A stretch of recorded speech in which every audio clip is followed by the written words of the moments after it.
Girldm, start!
Hello.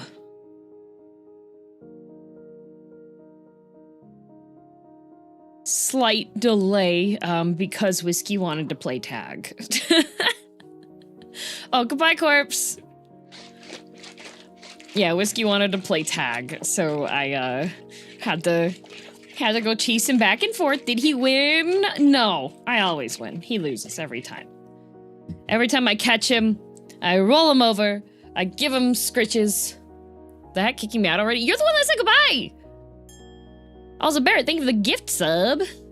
Justice for Whiskey. What justice does he need? What justice does he need? None. Whiskey! He has been a bit more vocal this morning. He was beeping. He was going, pew! It was very cute. I heard the beep. Did you hear the beep? He went pew in the background. Good beeps. Yep. The baby needs playtime. Yeah, he needs playtime.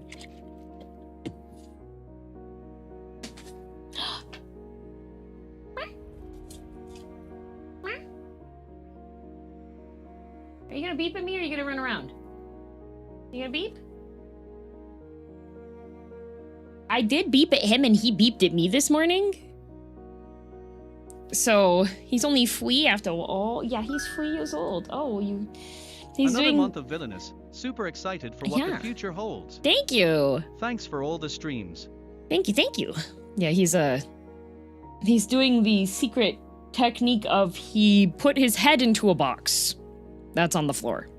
Because obviously, if he can't see me, then I can't see him. So... Stealth Master. You beep? You beep? You were very vocal and you were beeping at me when you were having water earlier. Can you beep?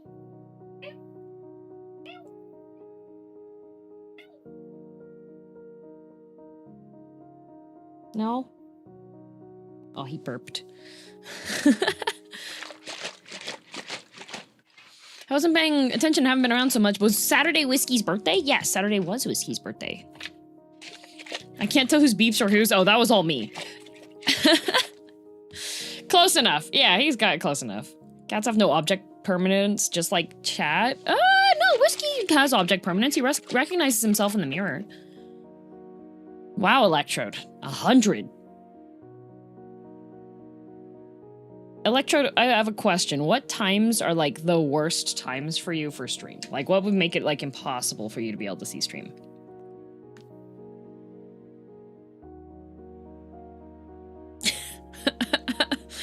I'm just curious, okay? Maybe it would be enabling, okay? You know? Because of your pasta video, I'm now making protein pasta. Yay! I had fancy pasta. Be proud of me, I walked for 40 minutes last night, dead tired. Nice work, Jax! DM, I'm at 103. Yes, but you have a sword. I'll let you know when I get off the Artemis 2. Oh, okay.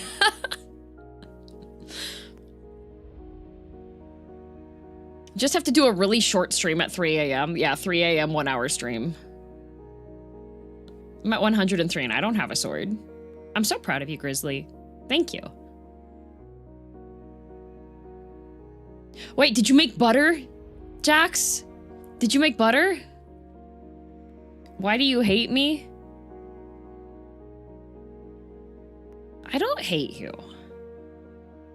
Hate means that I have enough investment to actually feel something about that.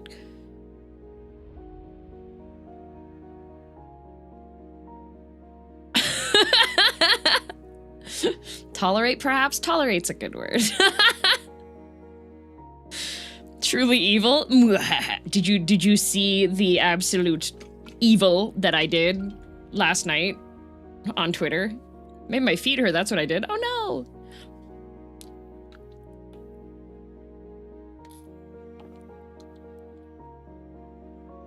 Oh, yes, there was a Twitter exchange that I commented on because I was like, I have an idea. Don't have Twitter, so no? Good, don't get it. I will just simply tell you what I do on Twitter. So, I encounter a tweet in the wild.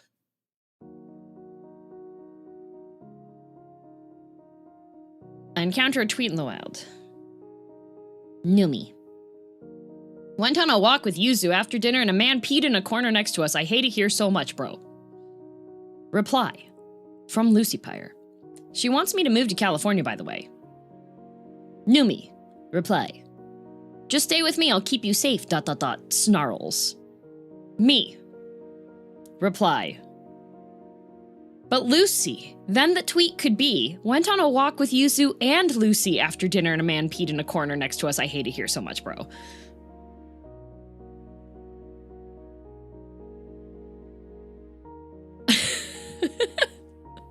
Lucy, reply. Weaponizing my FOMO like this. Holy crap, girldm could be Hannibal Lecter with this type of level of psychological manipulation. Numi, reply. She's not wrong though. Pleading emote.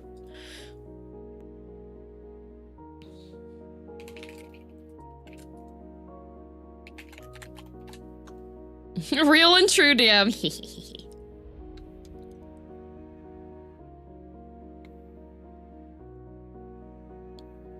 I expect nothing less from Numi.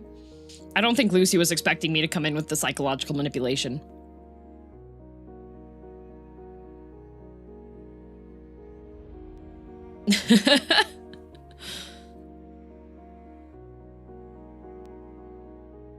I had another interaction that I was fairly proud of. I showed it to Dio while we were in the parking lot going to the movie theater. On brand being mean? How is that mean? I was simply pointing out the desires of humans. No, actually, you want to know? I had an evil idea, but we'll get to that after I get past this reply that I had, because I'm going to read you off another interaction that I had. So there is a... Where is it? How long ago? Oh, there it is. All right. There is a licensed internal medicine doctor named Saiken, who is VTuber.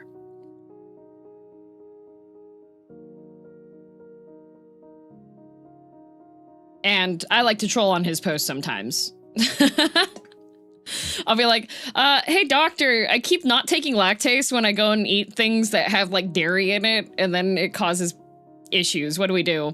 And he's just like, can you take lactase? I was like, well, yeah, but that would require me to remember how to have it. Like, doctor, give me advice. Or I'll like ask him on stuff that's not related to internal medicine whatsoever. Right? That man's, yes. So I like to troll him a bit, okay? So he posts a tweet. I turned 31 this month, make it stop. I reply, Saiken, you don't have monthly birthdays. It's a once a year thing. Sideways mouth emoji. Saiken replies, Then why is it called a birth month and not a birth year? Checkmate, atheists, I respond. Someone send this man back to med school.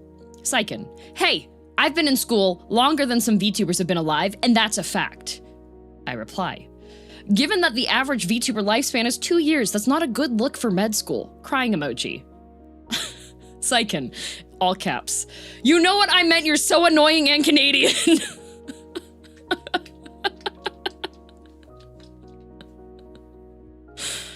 I was pretty proud of that one, not gonna lie. And Canadian, I know.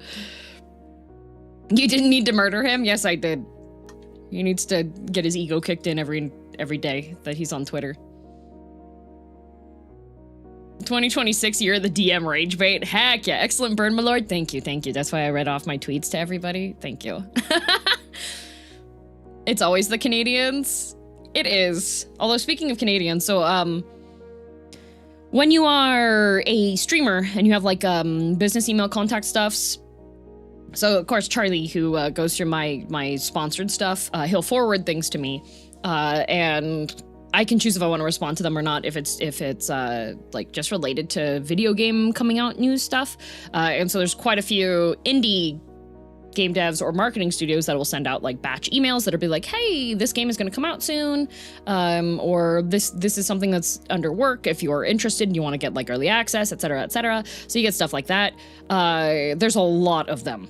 There's a lot of emails you get like those. Sometimes they're good and interesting. Sometimes you open and you're like, this game is not gonna be it. There is not love or care or hard work put into this game. Anyways, but I got an email sent to me yesterday that was I replied to it just before stream, and they were like, hey, we noticed that you like playing roguelikes and like Metroidvanias and stuff, and we have 3 upcoming games that there's not a lot of info out on them yet, but we're going to be getting more info soon. If you are interested in them, let us know. So of course I replied and I was like, hey, I'm interested in like these ones off of your list, right? And most of the time, because I've also worked in marketing, a lot of these types of emails are just automated, and then like if you send a response, you'll usually get like an automated response back being like, thanks for your interest, we'll contact you later, etc., like that. No, this one was the person that responded was a real person, and they were like, hello fellow Canadian, I see that you're streaming right now, so like feel free to respond to this at your leisure. And I was just like, oh my god, a nice person. Okay. Hi. Hello fellow Canadian. I was just like, oh, a real person.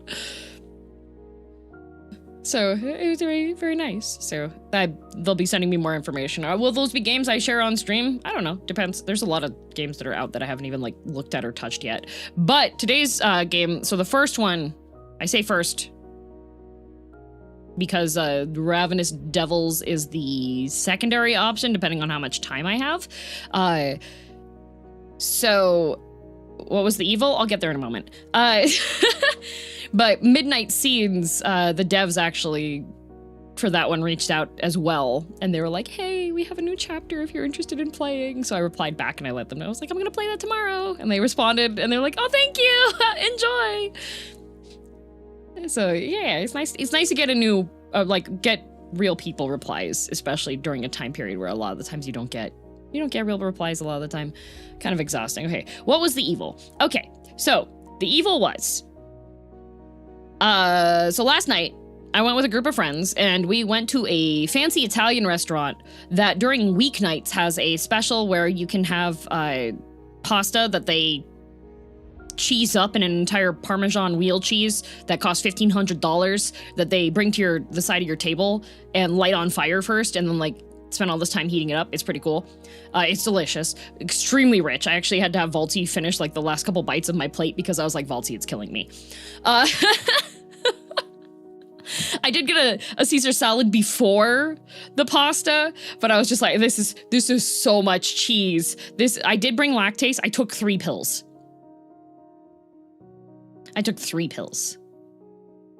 And I was the last person served. So there was so much, like all the remaining melted cheese was thrown on top. And I was just like, oh my God, this is delicious. But you know how like sometimes when you have too much of a delicious thing, you start getting hit with the, oh, this is too delicious ick.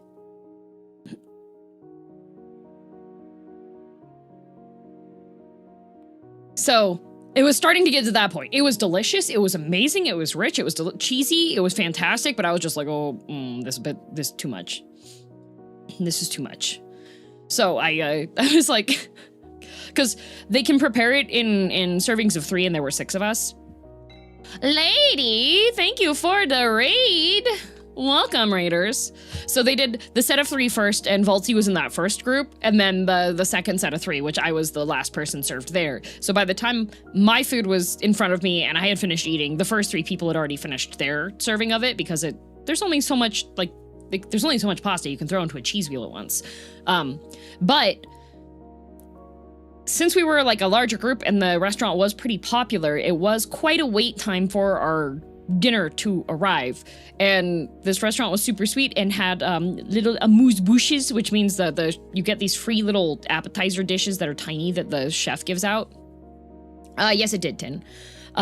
So one of the ones that we were given was this tiny bowl with a tiny spoon of raspberry sorbet.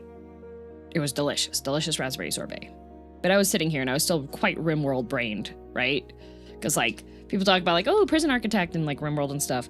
And I was just thinking, wouldn't it be messed up if like in the prison system, they didn't allow the prisoners to move their dishes and they can only eat with tiny spoons? And I was like, dang, that would be like demeaning.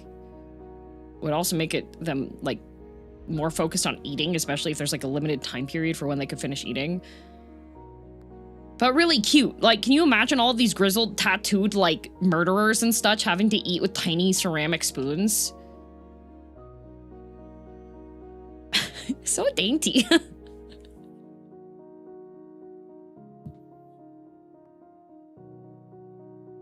So dainty. But that was the evil idea.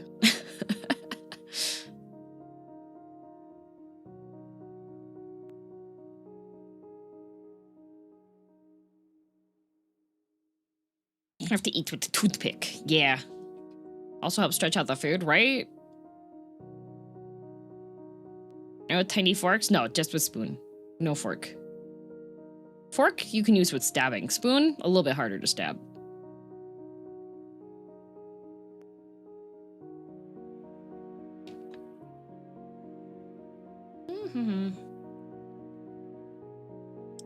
I was expecting more evil than that. Well, there's some additional details, but I want to kind of use it for the idea of my indie horror RPG game. So I won't give further details, because otherwise, what if somebody takes it before I never get to making in my RPG horror game, okay? Girldom cheer. Bionic Hippo, thanks for 32 months.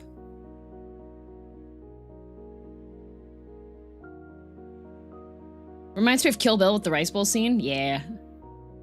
What's stopping them from using their hands? Restraints? Of course.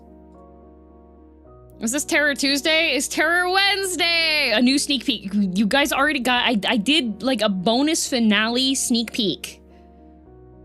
Super glue. Super glue works.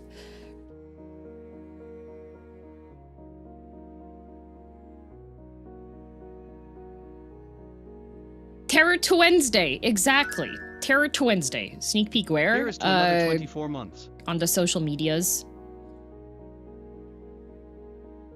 The character select was really cool. I can't wait to see it in action. What if I could extra sneaky peeky, but you would have to like only see one.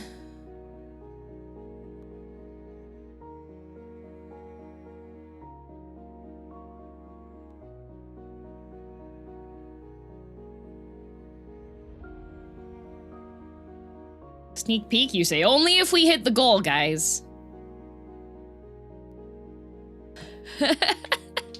Only if we hit the goal. But there is no goal, exactly.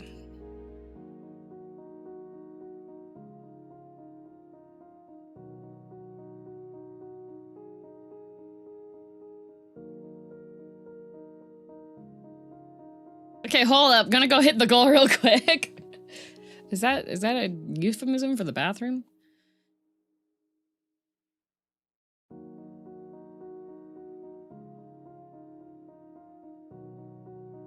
A goal, you say? A goal. Hi, lady.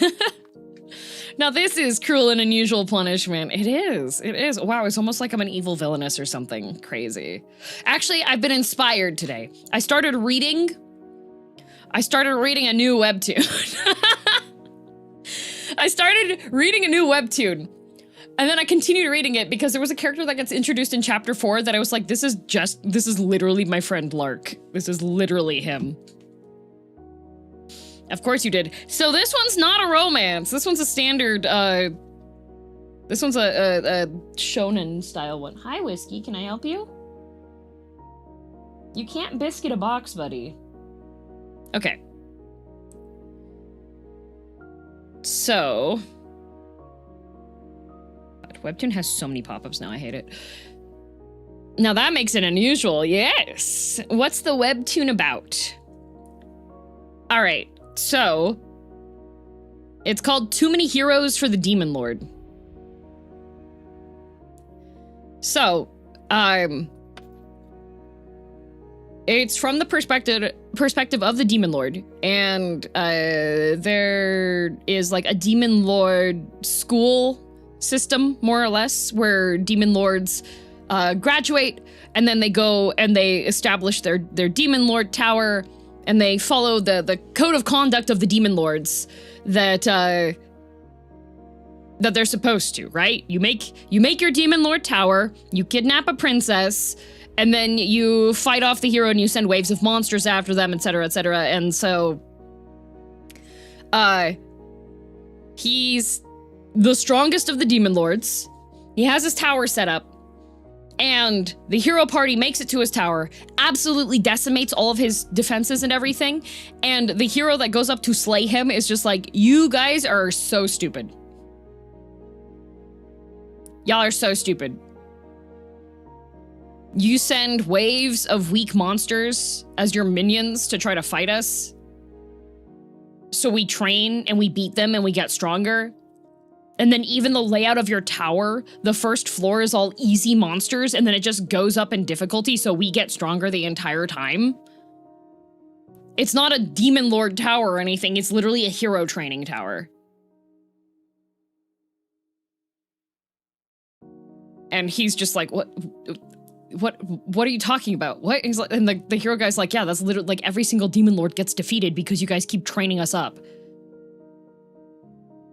And so he gets killed, and he wakes up, and it is his Demon Lord Academy graduation. And at the end of your Demon Lord Academy graduation, you have to swear upon the Demon Lord code that you will uphold the Demon Lord code and be a proper Demon Lord. He just like yells, Demon Lord code sucks! I'm not gonna swear on this stupid thing! This is so dumb! And everyone's just like, because he's a valedictorian. So he gets forced to build his tower in like the region where most Demon Lords get like eliminated instantly. And so he's just like, screw the code. Screw the code. I've got ideas. I'm gonna do this instead. Oh, I need to turn off the spawn options.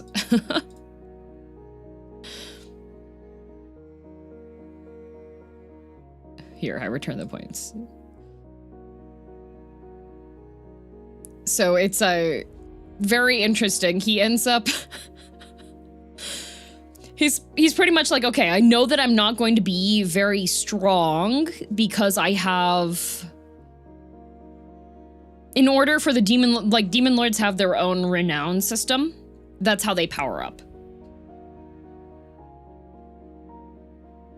So, if you don't follow the Demon Lord code, you're not going to get enough points for your renown, essentially, and you can't, like, that's how they can gain additional abilities and levels and such. They have their own leveling system, more or less. And since he's doing his own method, He's like, I'm not going to get a lot of points, so this is going to be kind of difficult. So he's like, the first thing I need... Yeah, too many heroes for the Demon Lord. He's like, the first thing I need... This is still like the first 3 chapters, by the way. This is like the intro 3 chapters. He goes, I need someone to spy on the hero parties for me so that I know where they're at and what they're doing and what they're up to. So he ends up getting a bunch of currency and going to the secret market with the help of a human in the village that doesn't know. And the guy, he liberates a elf that has been captured and going to be sold by the humans. And the elf is not a girl. This is a boy. This is a boy elf. Which so I was just like, yay! We don't have a woman elf that he buys out of slavery. No, he frees this elf guy and he says, okay, you can have your freedom. I just need you to work for me for 50 years. That's literally it. 50 years of work, that's all. You just have to follow my orders. And that's all you have to do. And the elf guy's like, okay. And the guy's like, yeah, and I'm a demon lord. And the elf guy's like, what do you mean you're a demon lord? Demon lord coming into this human village using his own money to buy just 50? Well, because elves lived for like 1,000 years. So the demon lord is even like, yeah, this is a really good deal for you, actually, because I only need your help for 50 years so I can get stuff established. And the elf guy's like, ain't no way you're a demon lord. That is... Why would you even be here? If you know what, if you're a demon lord, I'll serve you for 100 years. And it cuts to the next panel, and it's just the elf being like, oh, he's actually a demon lord. And the demon lord's like, okay, so you're working for me for 100 years. What's it called again? It's called Too Many Heroes for the Demon Lord.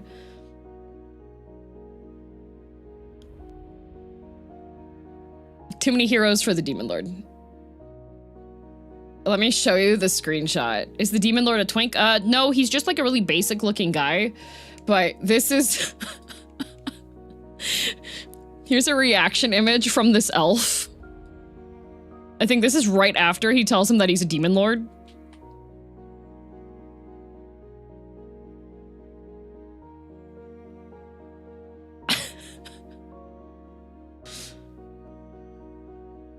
Here's another really good panel of the elf.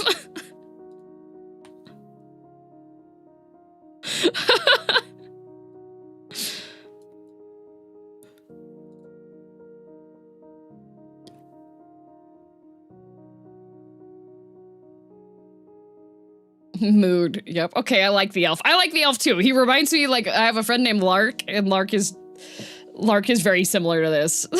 Scammed! The elf does know how to chill later. There's some really funny stuff that happens, because essentially because elves usually are on the sides of humans, right? And so that's why the demon lord is like, here, all you need to do is infiltrate the hero's party, pretend you're on their side, give me updates. How come there's an elf slave in a non-demon lord town? Because of the black market. Like, there are still bad people, regular humans. What's the name of this media? It is Too Many Heroes for the Demon Lord.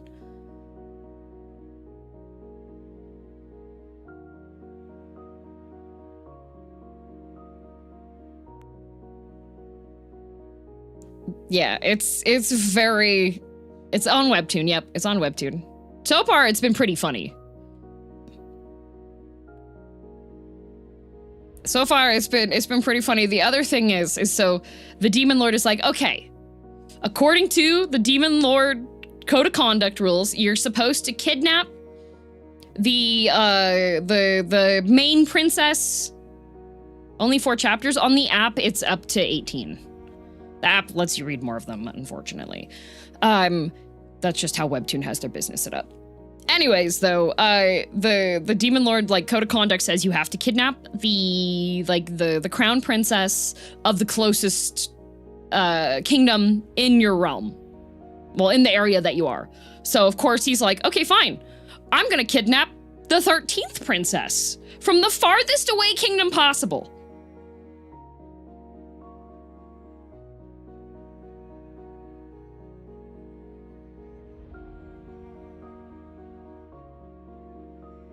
So, he goes over there to kidnap the 13th princess.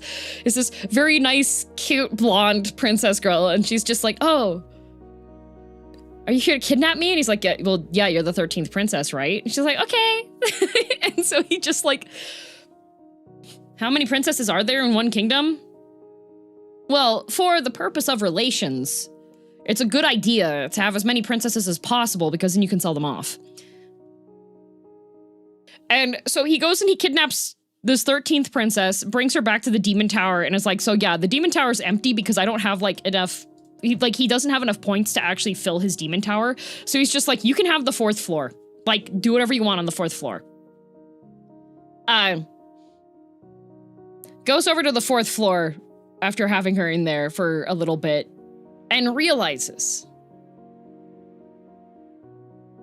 horribly that he has not kidnapped the 13th princess. That is the crown princess. And in the previous timeline, she is like the strongest spirit mage in the world. And so he's like, you lied to me. And she's pretty much like, oopsie doosies. She does ask if he could handle her. Yep. She does ask him, and she's like, you sure you can handle me? And he's like, you're a princess, and I'm a demon lord, obviously. And she's like, okay. So she's an airhead? No, she is not an airhead. She is not an airhead. There are some reasons why. You get into her reasoning as to why she's, like, doesn't really care about this. He also ends up kidnapping a dwarf.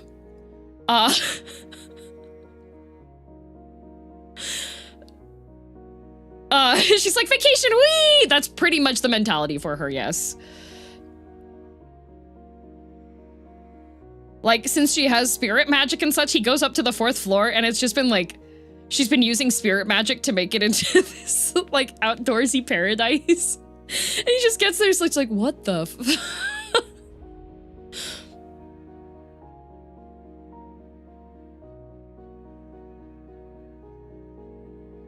Good for her, good for her, yep. You keep saying kidnapping, all these seem extraordinarily consensual. Oh, no, the dwarf one, not consensual at all. Not consensual. Dwarf, nope. The headmaster looks like Dracula from Castlevania, yep. He didn't remember installing a fairy forest. Yeah, he gets up there, he's like, what, why is it, hello? Later on, he's very happy to be there, yes. But...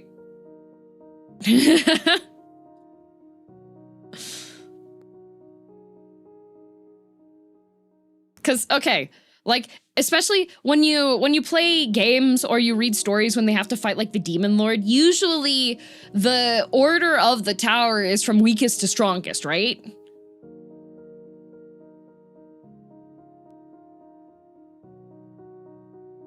So I'll give one small spoiler. I won't give too much information behind it. So all of the other demon lords are like, okay, well, yeah, you put all like your first level mob guys on the very first floor, and then the heroes have to fight through all these mob guys, right? And so the demon lord is like, I've got a great idea for the first floor. We're just gonna fill it with cannons. We're gonna fill it with cannons so that when the heroes open the door, boom. No more heroes. Because, like, all the heroes are used to that being, like, first you go in, you gotta break into the demon tower, you fight the little lobby guys, right? You go inside. And so he's just like, I've got a great idea. Cannons! First floor! That's cheating, yup. That's my kind of strategy, hell yeah, it's great. You could say it's a canon event, yes. What is the first volley misses? Oh, it's very funny. He has a, the way that the academy works is that you have like people that are in the demon lord class, and then you have demon class, and the valedictorian of the demon class gets to serve as the head underling of the valedictorian of the demon class. And so, demon lord class. And so his demon guy that's under him is this nerdy dark elf who, this poor man, he's just like, okay, so I've compiled all of these ideas for the layout of the tower, given like what restrictions we have and some good planning things. So here, and the demon lord's like, I don't care, garbage. His subordinate is so funny.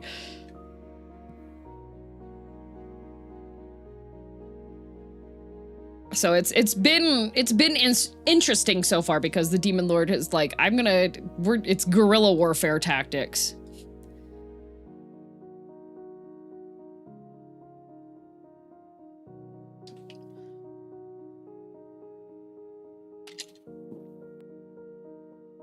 Please do calm down. Stress leads to hair loss. So like a lot of genius underlings then, I'm still fairly early into it. I think I got to chapter 8 this morning. But it's more along the lines of, as you find out more about this fantasy world, a lot of the systems that he doesn't have knowledge about because he's a demon lord and is only like knowledgeable about, okay, well, this is what a demon lord's supposed to do. This is the type of stuff that you're supposed to follow. These are the rules, etc. So it's, you get more information about how the world around him works.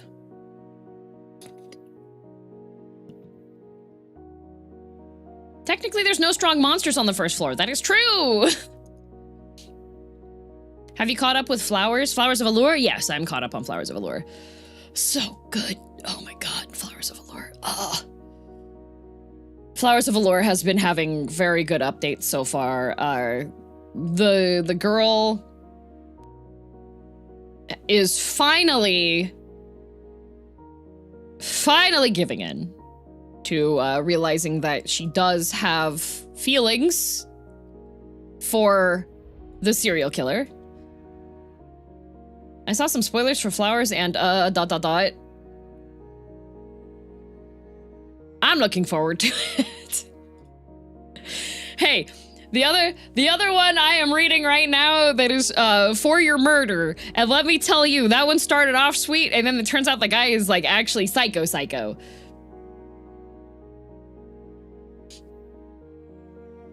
Like, For Your Murder starts off, and it seems like it's possibly going to be like a serial killer that is enamored with this girl, kind of similar to Flowers of Allure style. No. For Your Murder, there is he is a psychopath serial killer. And anytime something catches his attention, he needs to have it. And for the most part in his life, anything that's caught his attention has been an item. So, there was a person, I'm not going to say because I know some of you are reading it, don't spoil. There is a person who gets a fountain pen. And he really wants that fountain pen. So he kills that person. It makes it seem like it's a suicide. And this is just how he's been going through his life. He works as a lawyer because that gives him access to a variety of things. He's very well versed in legalities and what can constitute as evidence and what could be. It is a really good pen. Yeah, it's a really good pen. So pretty much anything that he's seen that he covets, he'll orchestrate the death of the person so that he can have it. Okay? So he gets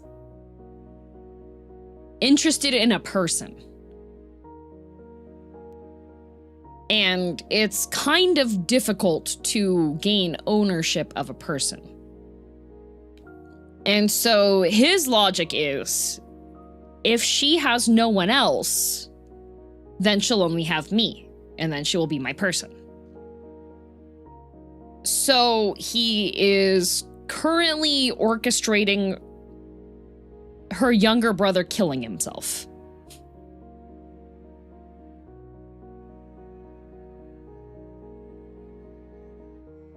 Y'all don't know how dark this stuff goes. Yeah.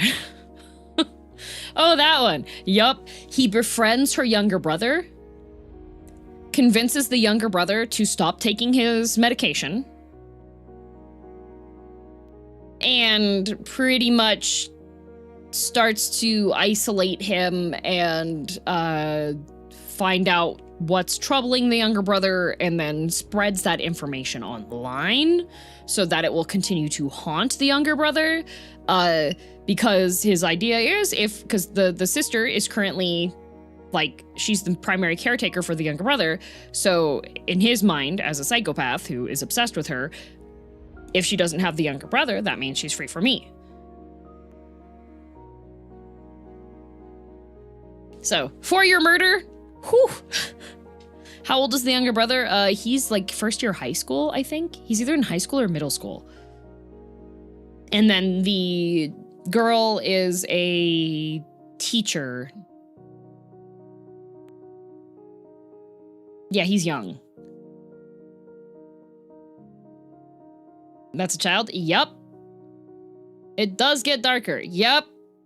Yup. And there is the police investigator that doesn't have evidence, but is very aware that this other guy's a psychopath.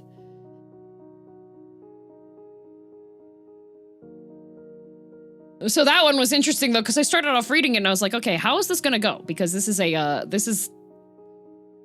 it had the initial setup of it being romance, but it is a lot more, sounding a lot like Dexter. Main difference with Dexter was that he was killing quote unquote bad people. For your murder, he doesn't care. He wants to have her.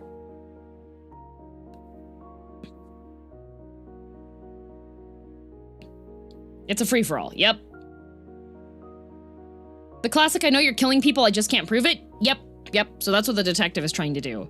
So it's been very interesting so far.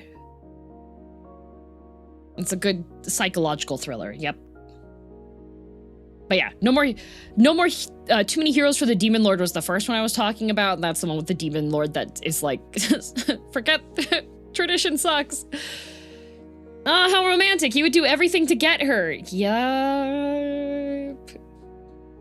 Dexter kills murderers to quench his bloodlust. Yeah, this guy is not... This murderer is killing so that he can own the thing that he wants.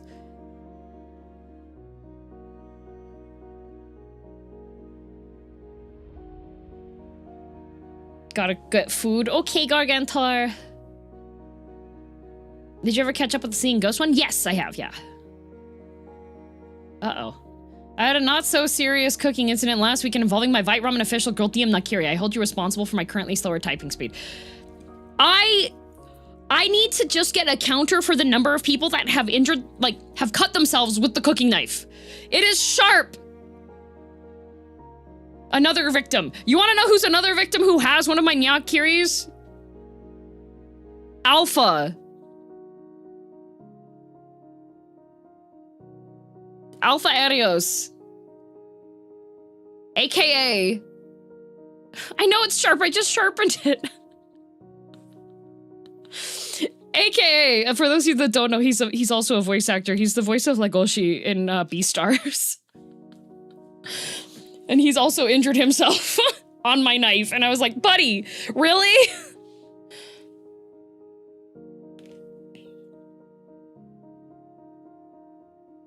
Nope, the backseating tax amount has not changed. It's been $35 for the last 2 years, I think.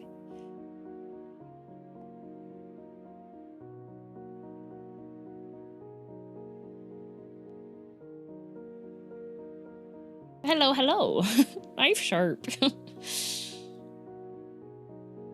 3 almost, I feel like. Yeah.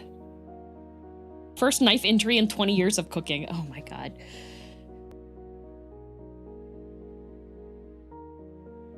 I think for 2024, I adjusted for the inflation. Yeah.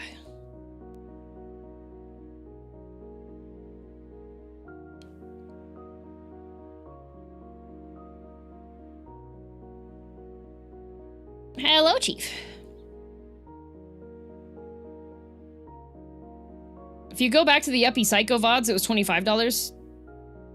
Yes. And if you go back to the Yuppie Psycho VODs and check when they were uploaded, that was like a full, like, at least half a year after I'd actually played it, I think, because those were edited.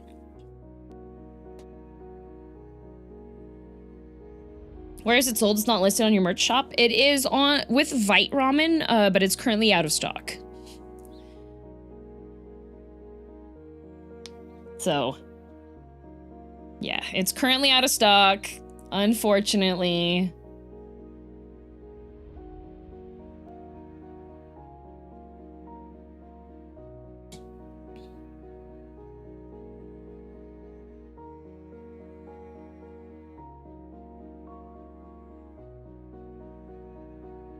Have you read The Price Is Your Everything? Yes, I have. Even B grade is sold out? Yeah. So I'll never get my knife? No, you will, Kumokiri. Actually, Kumo, did I have you send me a ticket before on the status ears?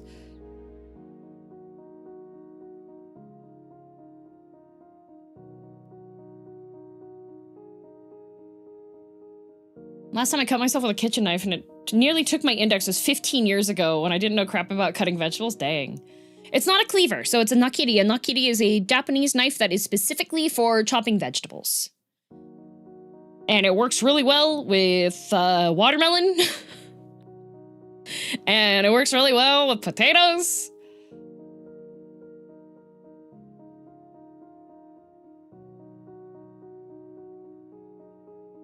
And someone because I got back to me with shipment fees because expensive, please wait. Yeah, if you can Kumo, if you can open a ticket on the Discord and say that I told you to send the ticket over, and then just tell me the last times you had updates on it. So pretty much the person that runs Vite Ramen, Tim, who I have known since my Overwatch days, what essentially happened, TLDR, which I won't give too much information on because of, first of all, I don't have the full story on information and such, but for shipping internationally, especially with companies that handle food, and then also with shipping knives, and especially Germany, there are a lot of regulations and there are a lot of requirements for things to be set up. And on top of that, having to balance expanding business operations and employee reliability that can lead to issues popping up here and there, which is completely fine.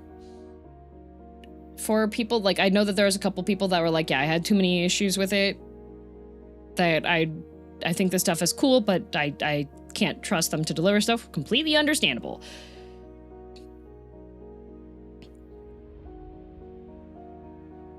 Tim is trying his best, but things can still fall to the wayside, so. Tim is a fun guy. He's a great guy. He hasn't taken a break. He hasn't taken vacation time since he started working. He started doing Vite Ramen. I think he's been working for 8 years straight now.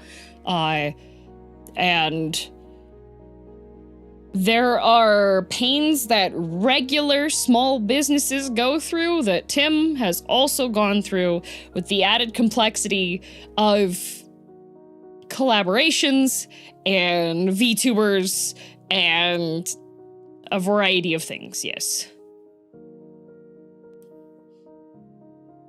So.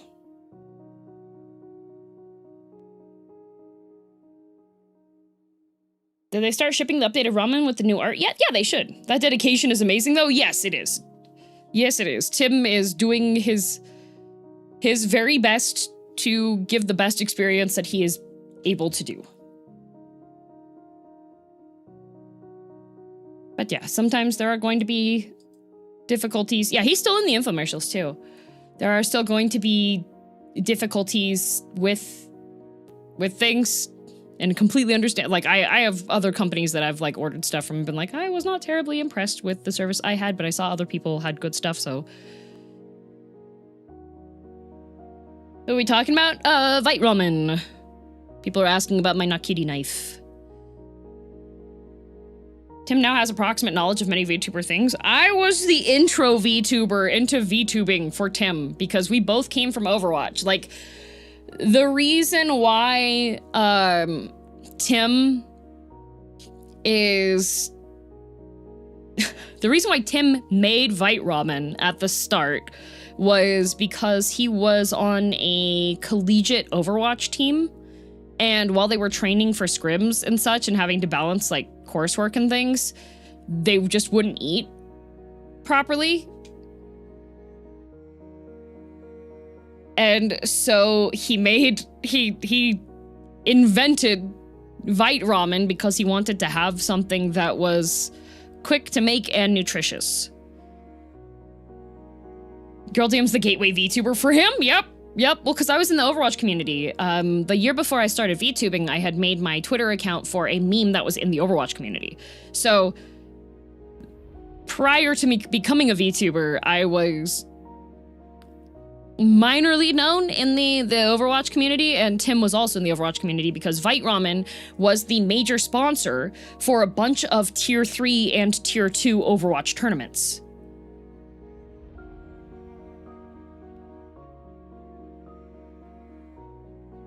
So once, like, when Overwatch stuff started getting a little bit less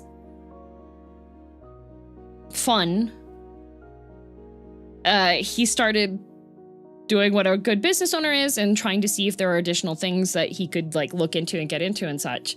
And so I was the only person in the sphere that he knew.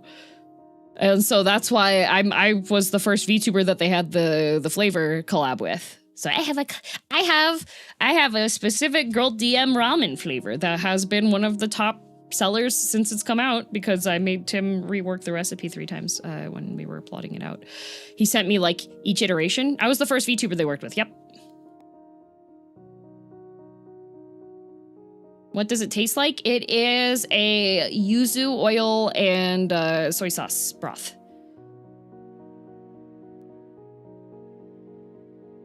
Yuzu shoyu.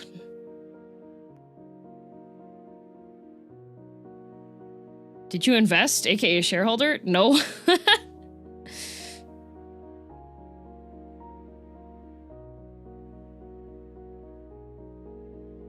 Yeah, yuzu is a Japanese citrus. Yeah.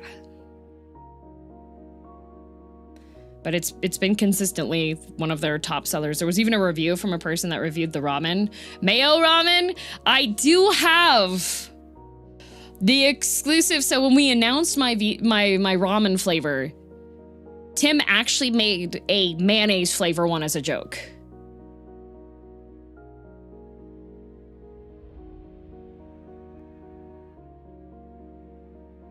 Wonder who the mystery person is who buys pallets of your ramen flavor from Vite. I don't know. Every time it's in stock, there's one person that buys 100 packs of it, and it's not Barrett. Also, the mayo can of soda. Yep, the mayonnaise energy drink.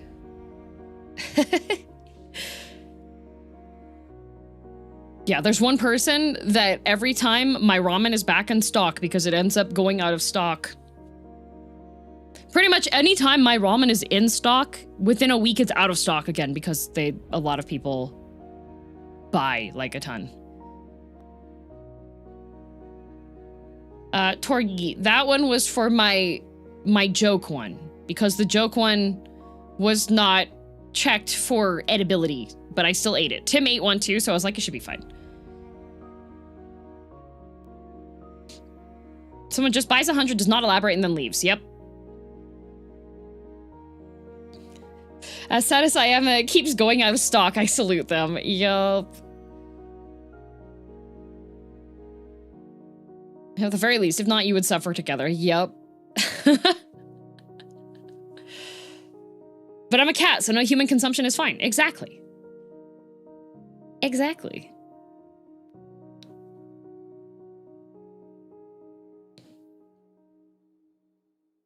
It was made for catgirl consumption. Exactly. But yeah, I really like Vi Ramen. They just updated their recipe for their noodles because there was one of the ingredients. I think it was a type of buckwheat that was one of the ingredients that they had in the noodles, but don't quote me on that. I'm not quite sure what it was, but they found that there was an ingredient that some people have like a cilantro gene reaction to. For some people, cilantro, aka coriander, tastes like soap. And they discovered that there was an ingredient in the food that had that effect on a very, very small percentage of people, and they've since updated the recipe so that they no longer have that. Anytime I've been able to afford buying the DM ramen, it's been out. Oh no! Tim has been trying to get it. Bless him. He's been trying to get source enough ingredients for it to be like in stock more often, but unfortunately it's really popular and a lot of people like it a lot.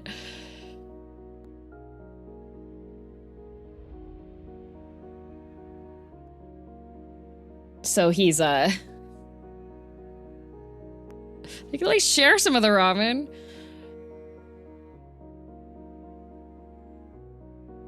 I never got the cash DM flavors are not in. Yeah. It can be a fight to get. Yep, it's too popular. It's too good.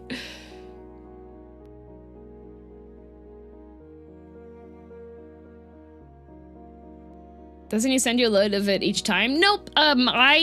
So I could ask him to send me some every single time it's in stock, but I usually wait until I'm out of my ramen before I ask him for more. So it usually is like 3 restock cycles before I ask him to send me some more. And then he usually sends me whatever options that they have for non-meat flavors, so I can try other things. Is there a recipe to follow, perhaps, to make a mock version? Nope, unfortunately not. You could look up online for any, like, yuzu shoyu recipes. You might be able to find stuff, so... Do you add stuff to it, too? Depends. Like, I had a pack last week because I didn't want to take a long time making dinner. Didn't Tim send DM a box of everything? He sent me a box of all of the knives and cutting boards and like associated merch that they've made.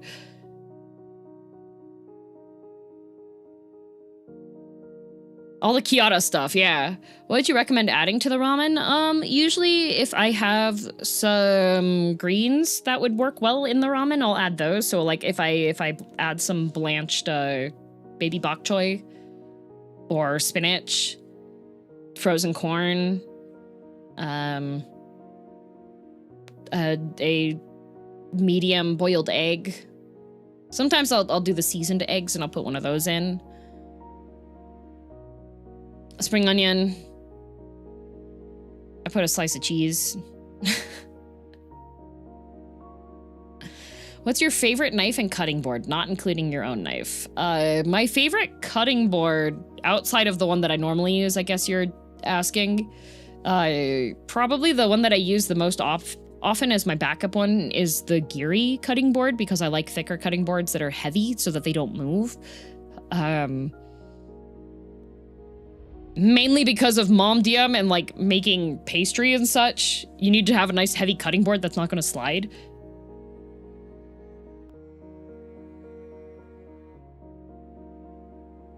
And then, Trainer was waiting for stuff to load at one point. They said the doo-doo-doo thing that you say in similar situations. Like that doo-doo-doo or doo-doo-doo. Like that. And then the knife.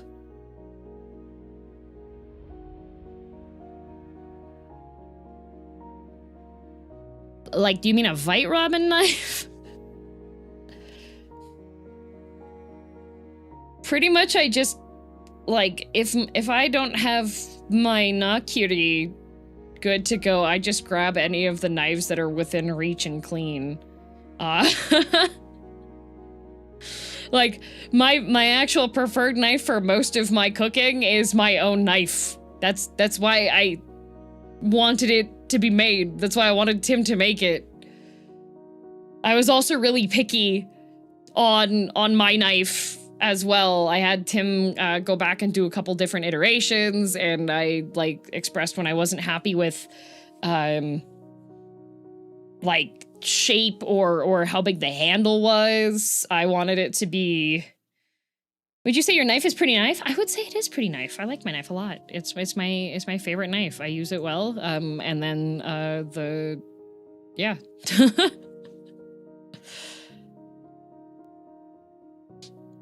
I like my knife a lot. It's a good size. The handle is like the right size for me to be able to grip it. I like it. It's not too heavy. Cuts through like thick veg like nothing else. Like I found this there's this Japanese chef that came up on my TikTok, and he suggested that because like usually one serving of rice is about like a cup of cooked rice, and that's not a lot of rice, but that is one serving. And so if you are trying to pay attention to like nutrition and macros and such, it's a good idea to follow the serving suggestions. But 1 cup of rice ain't enough sometimes, right? So the Japanese chef suggested sauteing chopped chopped cabbage, and seasoning it with like a little bit of garlic. And so I used my Nakiri to do that. I chopped up a bunch of cabbage. I got a Napa cabbage that's bigger than my head. And so I chopped up a bunch of that and had my cabbage. How's the new knife coming along? It's coming along. I asked Tim to make it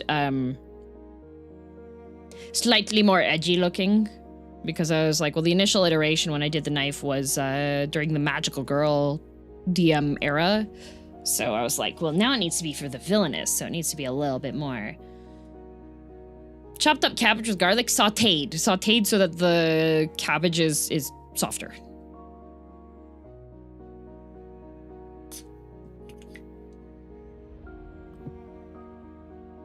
I mean, a knife needs to be edgy. True! Kind of wild how much you can pad out carbs with the right veg. Well, the other thing is that, like... Zora! Girl.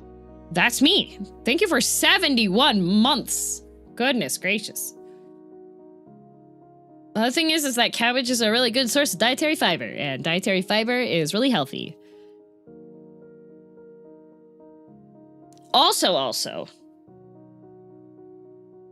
before we start playing the video game, let me tell you what, Mom DM was updating me. So she'd gotten a blood test just to see where her numbers and stuff were. And so I was asking her, because she's like, I got the results back on my blood test. And I was like, oh, okay. Well, how were your results? And she said that, apparently...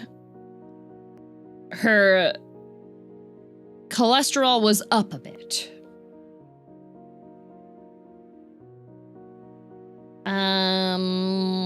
Not sure yet, Lazy. Yeah, she said her cholesterol was up a bit, and I was like, uh-oh.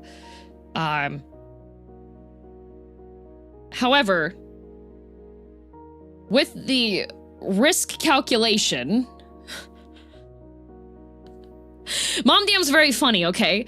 When she's giving you information, you're sitting here and you're being like, okay, how bad is it? How bad is it? Are you like, are you okay? Do I need to schedule? Do I need to fly home? Do I need to do you need assistance? So she then told me what her heart attack risk calculation was. So her risk of having a heart attack is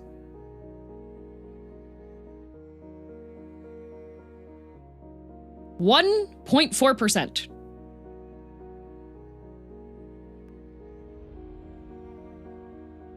The average is 10%. Very good is 5%.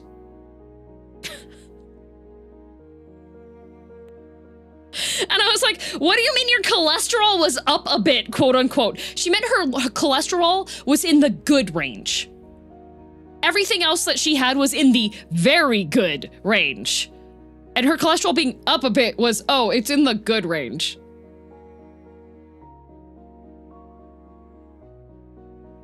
Mother. Why did she scare you? I don't think she was intentionally. I think she was just like trying to like, she's silly.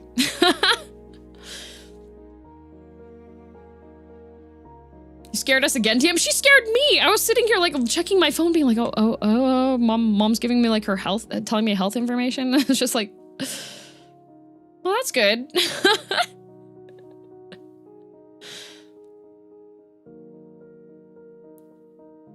Yeah, Mom DM doing well. The 1 B+ on a straight A, no, the 1 A- on an A+ report card is closer.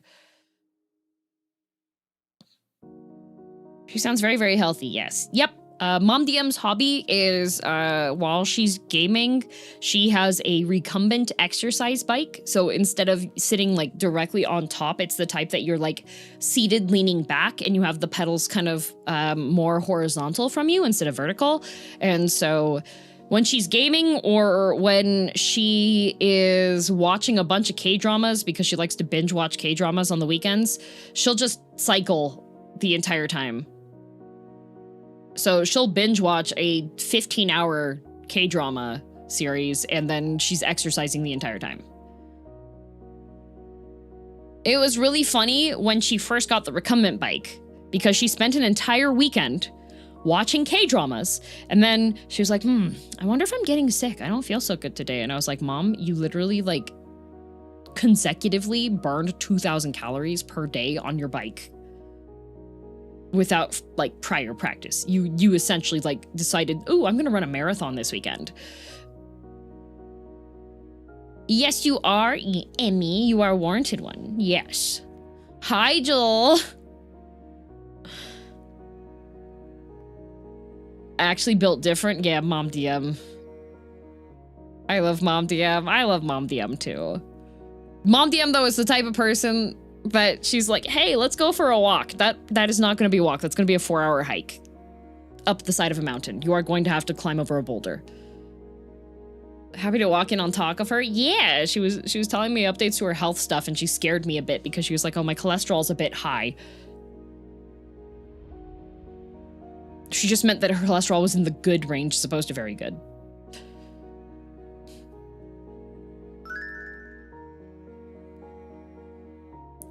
Conyor, thank you very much for 21 months. I probably said that wrong. More like a German kind of walk. Yep.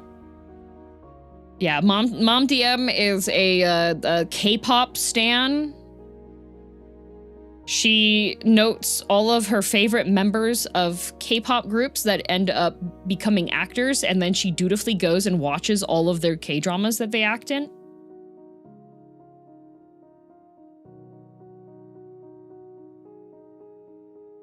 That's what you do, yep. How does she feel about K-pop Demon Hunters, though? Then, okay,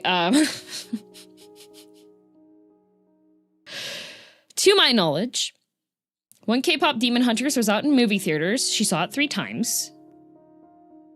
She's watched it twice just on her own, and she's hosted 3 watch parties at the house.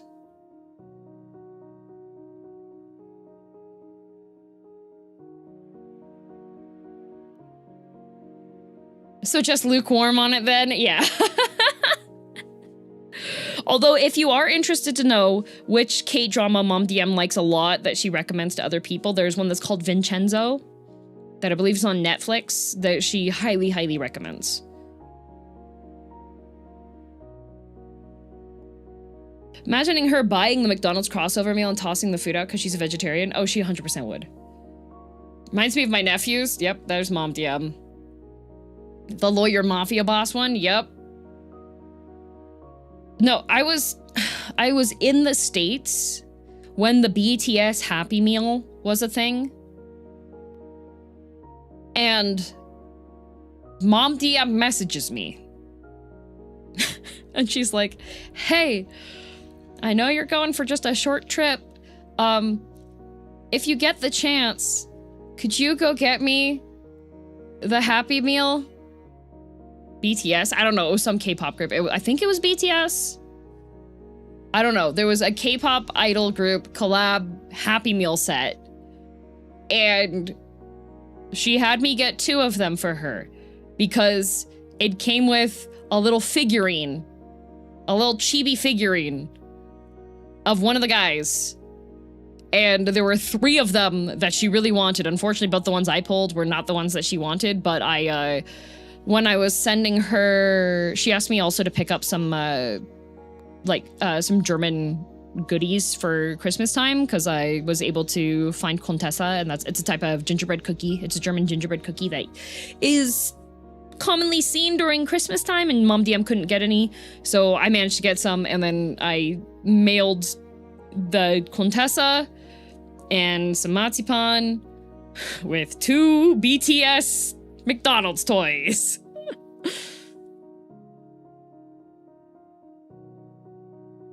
I still didn't know which boy I got. I didn't know which ones either. I was just like, here you go, Mom. Here's your little plastic K-pop guys. There was like a Barbie BTS collab as well, so she has 2 of the BTS Barbies. Make sure to post pictures of the BTS comeback concert in the Discord so you can tell one of your viewers went. Please do. Please tag me when you do. Mom DM already sent me a screenshot that has the QR codes for watching live from home.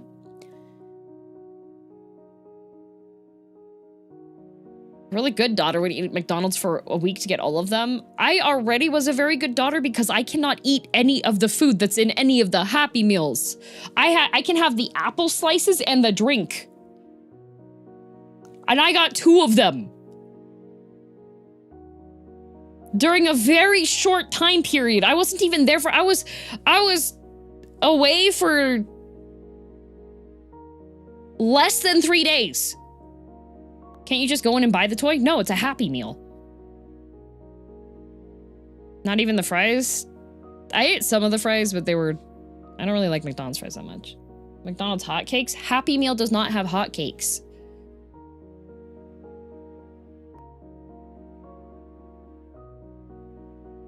It's merch specifically to sell Happy Meals. Yeah, you can't just walk in and be like, yeah, I just want the toy. That doesn't work that way.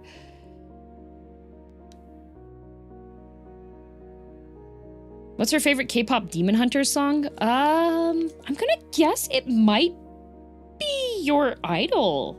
Or Soda Pop. Soda Pop might be her favorite. What is your favorite song in K-pop Demon Hunters? There, I'll message her. You can in the States, at least? Not... I think they had restrictions on the BTS ones because otherwise you have people that are scalpers that'll come through.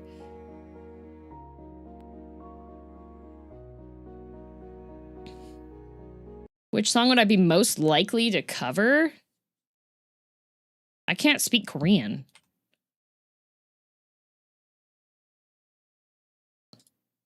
So none of them. Why is this not showing? I have it on game capture. Aha.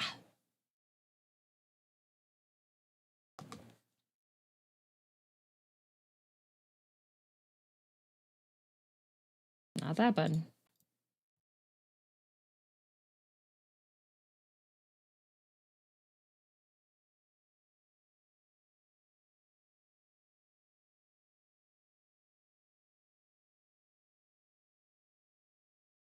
There we go.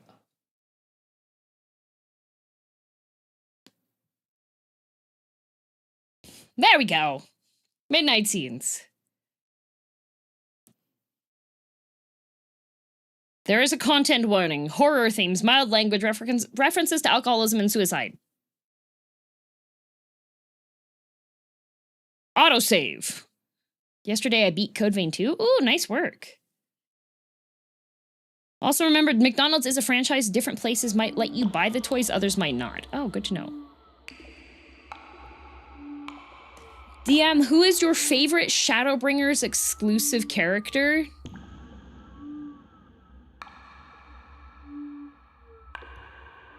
What do you mean by Shadowbringers exclusive? Horror in my horror game, indeed. So, for those of you that don't know what Midnight Scenes is a collection of short narrative indie horror stories, essentially. And they're very Twilight Zone-esque. So you have some Midnight Scenes are a bit scarier, a bit more serious, and then some of them are a bit less serious. This is the newest one. Most of the time they take like 30 minutes to like an hour and a half to play.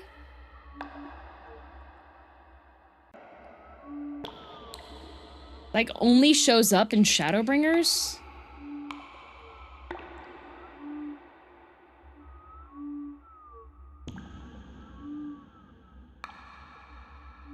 Nines.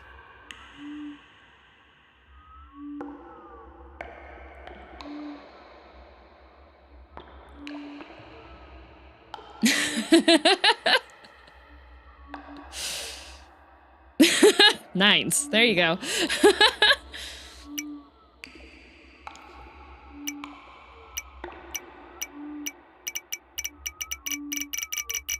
Click, click, click, click.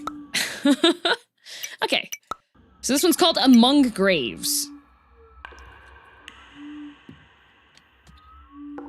Oh, you call him by his nickname? Of course I do. That feels like cheating. Well, Dalrent, Sad isn't all the way through Endwalker yet, so there's not really an answer that I can give. And, like, if it's only in Shadowbringers and I give an answer of a character and people go, wait a minute, DM, they show up later, right? Do we know if this one is scary or not so scary? Well, apparently there's alcoholism and mentions of suicide. So I don't know how scary this one will be.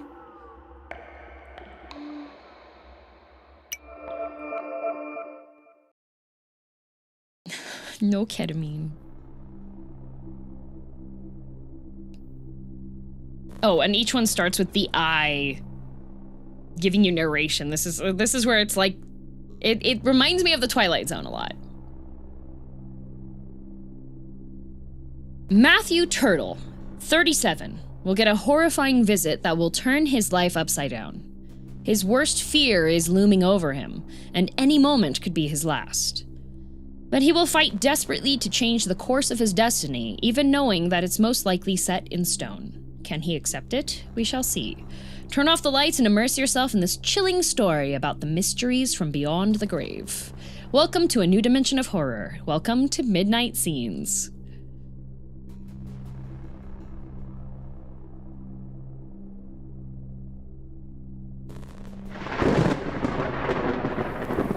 Ah, yes, the zappy scenes.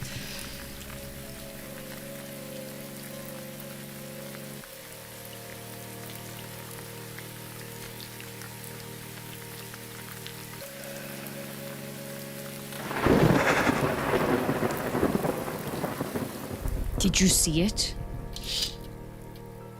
Did you see it? Oh, Zoran's here!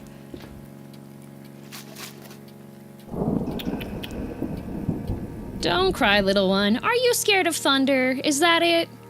I don't like it either, but you know what? It can't hurt us here. Like your great-grandmother Rose used to say, thunder is just a cloud sneezing, that's all.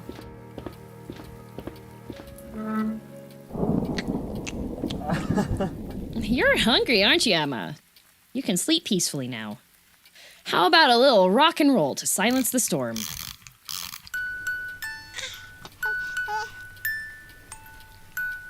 That... Haha, oh, he's a dad, you can tell.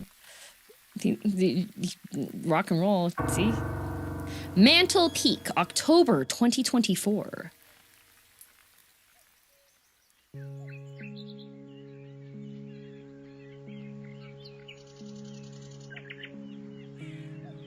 Oh, happy Halloween!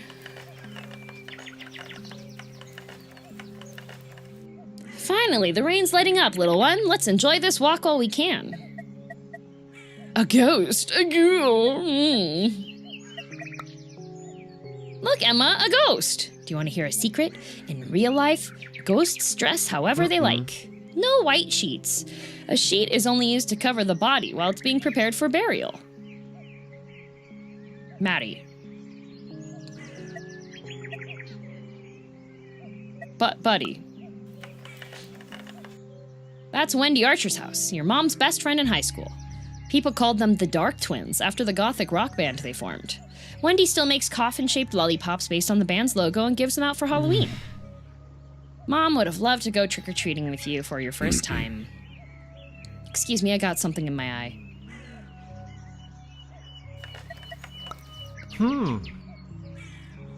Pumpkins and cobwebs, Emma! Halloween used to be my favorite holiday when I was younger. Creepy costumes, scary monsters, blood, horror movies. But then I grew up and let's just say my view of the afterlife changed quite a bit.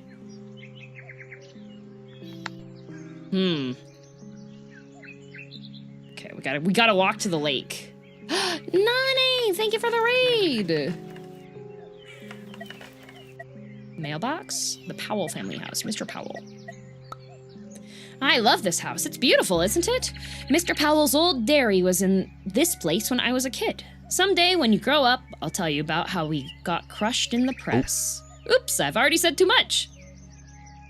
What is this? Buddy! Hi, Mr. Powell. How are you doing today? That was Bob Powell. People call him Peeping Bob. It's a cruel nickname. He just watches the world through his window because he feels lonely. His wife died a couple years ago, and he's barely left the house since. I've tried to talk to him several times to share the grief, but everyone grieves in their own way. Remember that, little Emma. This guy's kind of giving me the heebie-jeebies. Mom used to collect Bob's mail so it wouldn't pile up. She even sorted it by importance for him. But now that she's not here, maybe I should take over. Mom wouldn't want us to forget about poor Bob. Uh-huh. Bye, Bob.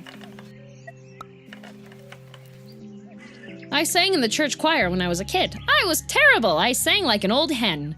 At night, I secretly ate a couple of raw eggs to try to soften my voice. Not recommended. Pastor Boyle.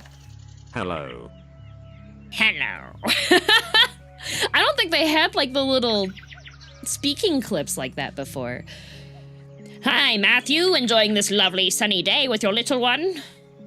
Sunny, you say? We're heading towards the lake. Oh, because he did say that it is cloudy. What? Sunny. We haven't seen the sun in weeks. Look at those dark clouds looming over.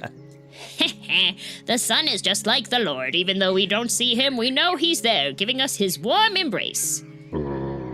Hey, Matthew, would you mind doing me a favor? I know Pastor Stevens always hid a box of shortbread cookies in his office to snack on from time to time. The thing is, now the office is full of ants and I can't find the box. Do you think you could ask him? Yeah. Will do, don't worry. Thanks, I'll owe you one. Have a good time with the little one. Okay, I guess they have ants.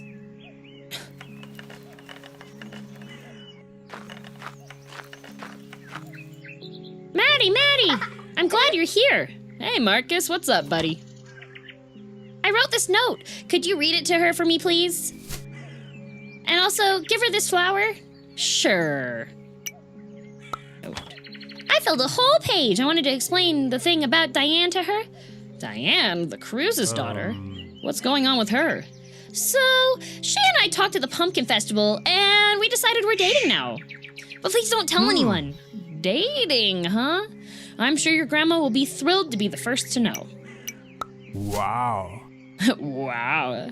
That's a beautiful tulip. But did you know there are flowers that last longer? Next time you should try a chrysanthemum. Besides, it's Mantle Peak's official flower. Hi. Hey, Marcus, how's school going? You like your new teacher? I heard she's really nice and funny. Yes, Miss Fisher. She teaches advanced spelling. I like her. But Dad says she can't be trusted because she's not from town. Oh. I'd like to enter the county spelling bee next month. The prize is a family vacation in Reno. I finally get to see the great hot air balloon race. Go for it, buddy. I'll see you, Marcus. I'll give her your note and tulip. Thanks, Maddie!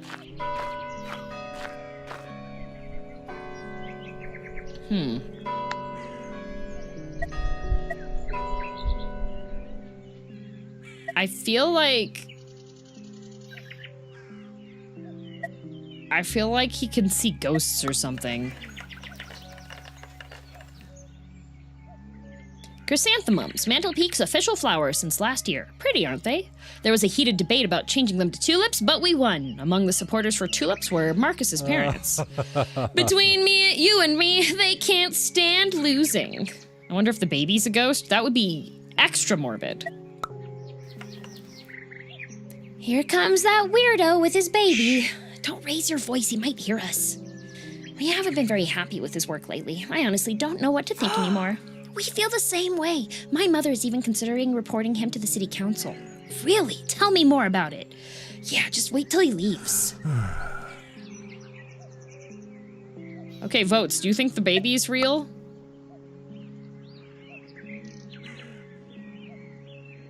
The original clock tower was struck by lightning during a storm in November 1955. It was a shame. It had to be completely rebuilt.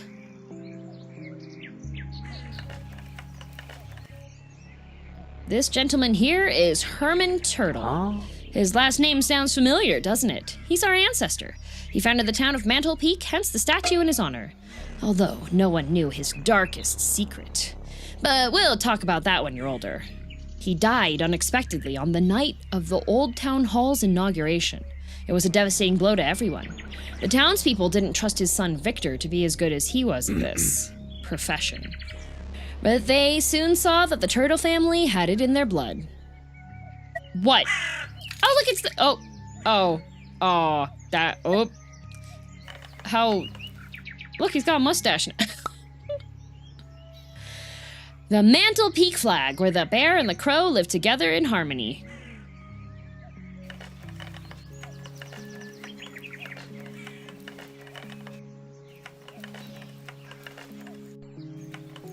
Oh, poop! What? What the? You're a fraud. Resign now.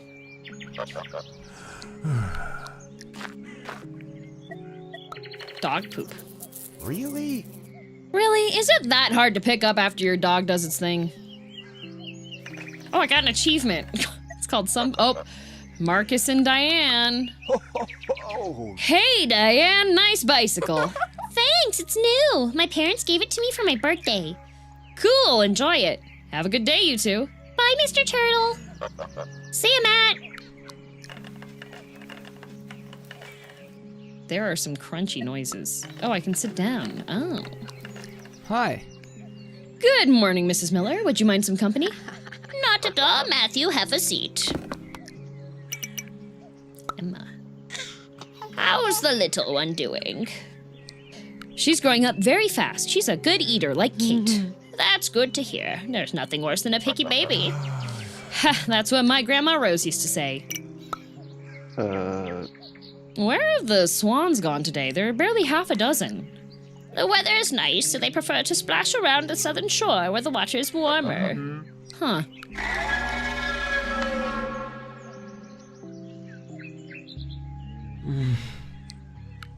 Did you know swans terrified me as a child?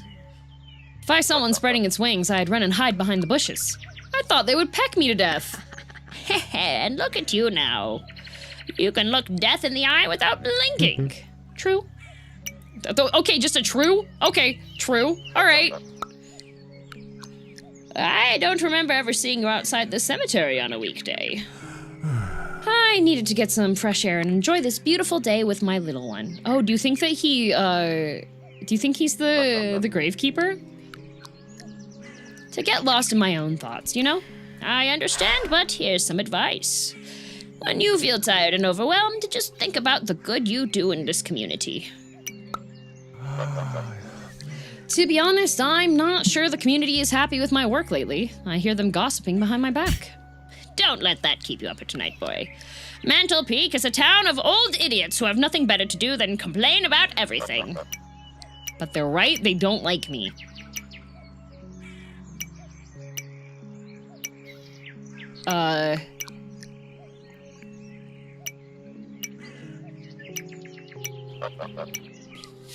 A choice. Well, we don't know if they're right or wrong yet. Narc or humble? I mean, if you're sitting next to the spicy grandma of the community, 100% you're gonna narc to her. Like, community grandma just showed up, was like, oh, honey, spicy. She called everybody idiots. She called everybody, she's like, everybody here sucks. Of course you're gonna give her gossip. That's what she survives on. She's gonna live to be 120 because everybody just feeds her the gossip on the town. And she exists off of it like an eldritch lich being. She hates them too. How's that spicy? That's a spicy opinion to have. Oh. Dad won everybody's affection, but they tolerate me at best. I can't blame them. I admit I haven't been myself lately. I hate being a source of discontent. Oh, come on. Have you ever seen anyone happy in Mantle Peak? Only you, Mrs. Miller. I appreciate your words. You always know how to cheer me up. Emma, honey, why don't we stay here for a little while watching the swans? We might even take a little nap. Is that safe? Dad certainly needs it. I think you should go home if you want a nap. Sleep soundly, boy. I'll stay here and watch the fort. Thank you, Mrs. Miller. I haven't slept in days. And yesterday, with the storm,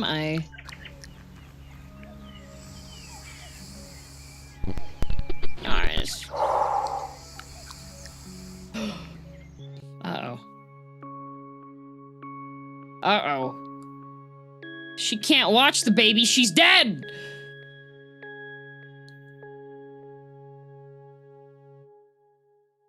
She didn't get fed enough gossip. This is why you always have to gossip. You always have to give gossip to the elderly.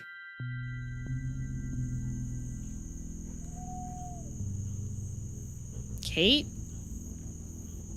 Can you hear me? Come on, honey. Okay, I'll try again.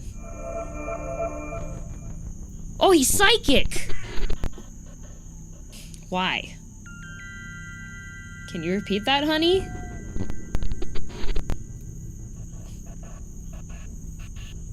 I'm sorry, sweetheart. I can't understand a word.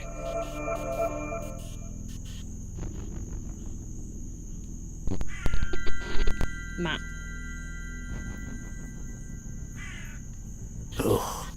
Oh, he just doesn't have it. Burn the witch! Disconnect. Emma. Disconnect? What? Sorry, is talking to Ghost a ranked match? You know, Emma said her first word yesterday. It was something like "blugf." I don't know what it means, but it must be something deep. She's as smart as you.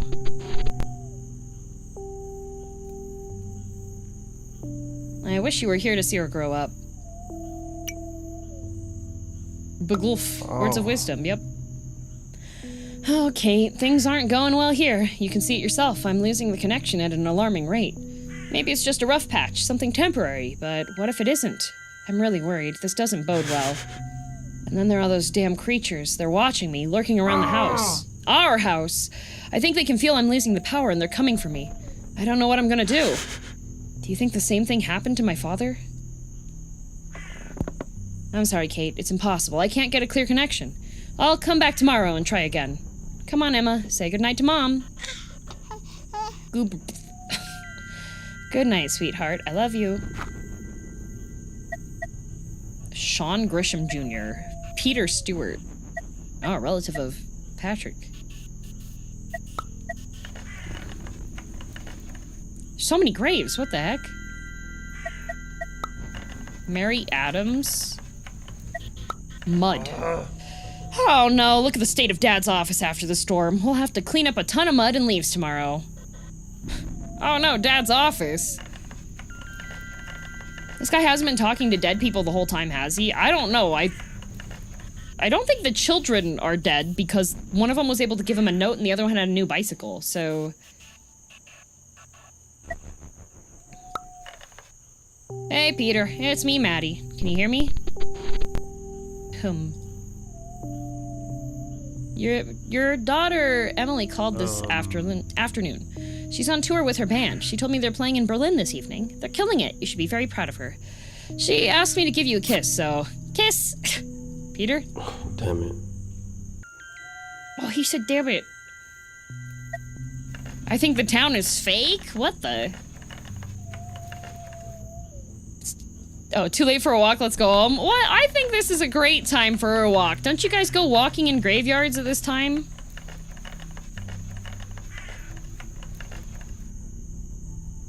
Oh. My initial thought was correct. Mom DM's favorite K-pop Demon Hunter song is Your Idol.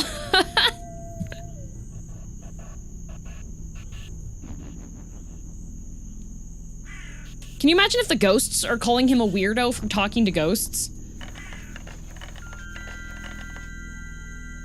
It's getting dark. We better hurry inside.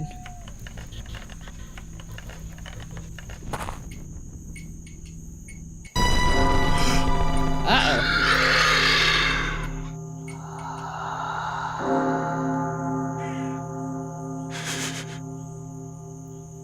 Come on, let's go inside. This fog is freezing me to the bone. The slab. Oh, kitty! Insert the me pointing to self meme. That's what I was thinking. A day at the office.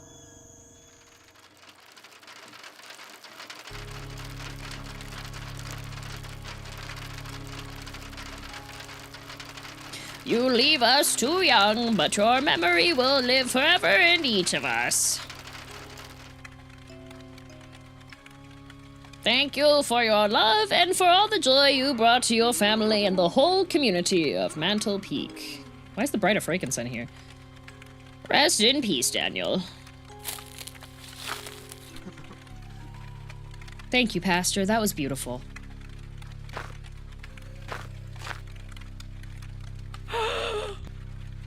Mom? Dad? What's wrong?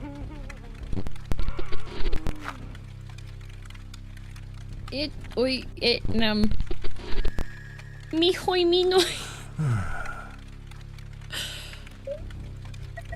Daniel's grave, broken tombstone, Mrs. Lovejoy.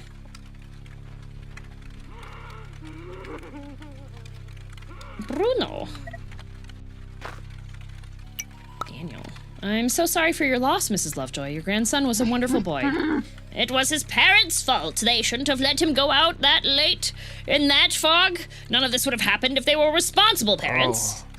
Don't say that, Mrs. Lovejoy. It was a tragic accident. No one is to blame. Yes, they are. They are.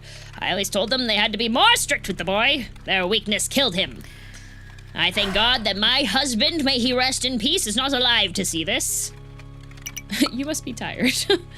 Mrs. Lovejoy, would you like me to bring you a chair? I think you'd be more comfortable. Comfortable, you say? I just buried my 15-year-old grandson. Comfort is the last thing on my mind, young man. I'm sorry, I didn't mean to offend you.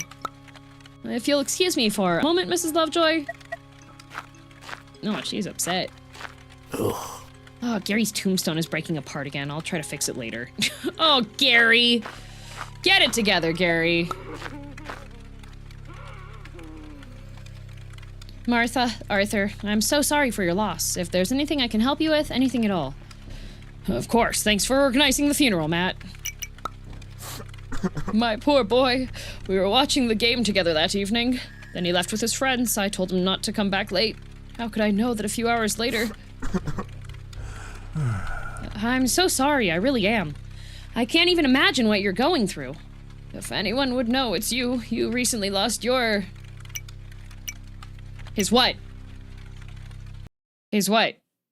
I know the audio just cut. I just realized that I didn't update my status to be live. Nothing. One moment. One moment. I don't think everybody's dead.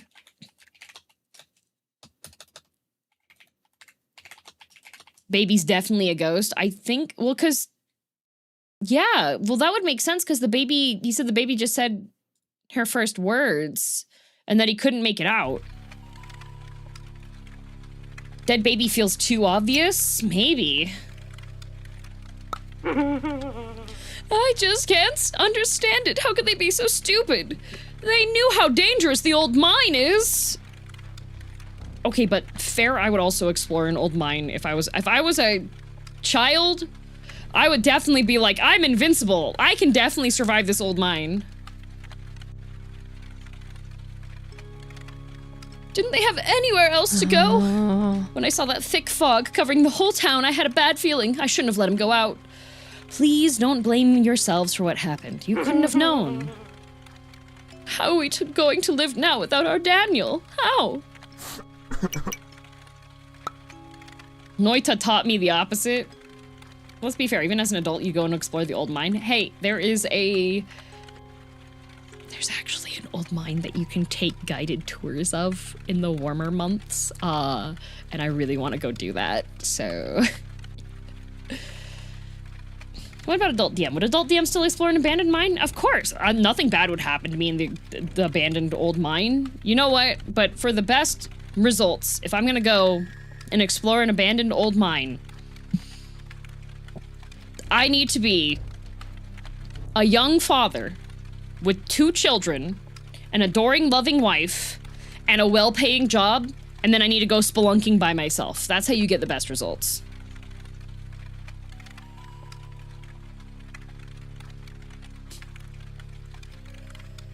What could go wrong? Yeah, I'm really good at spelunking. I know how to climb through the cave. I figured that story would come up again. I cannot stop bringing that up. Is it the one near Banff? No, sad. It's the one that's out in the Badlands.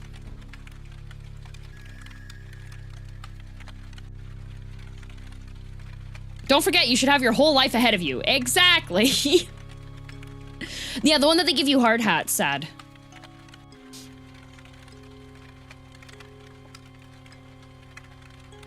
My friends did that one? Nice. Just watched an entire cave dive today, too. It's not just Nutty Putty, there are a bunch of caves that people have done similar things. The guy that got his arm trapped underneath the boulder and he had to cut his own arm off that they made the movie about. Also similar situation.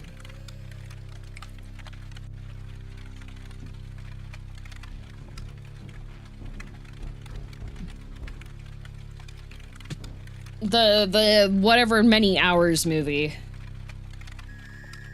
The DeFranco movie, yeah, yup. Based on true story.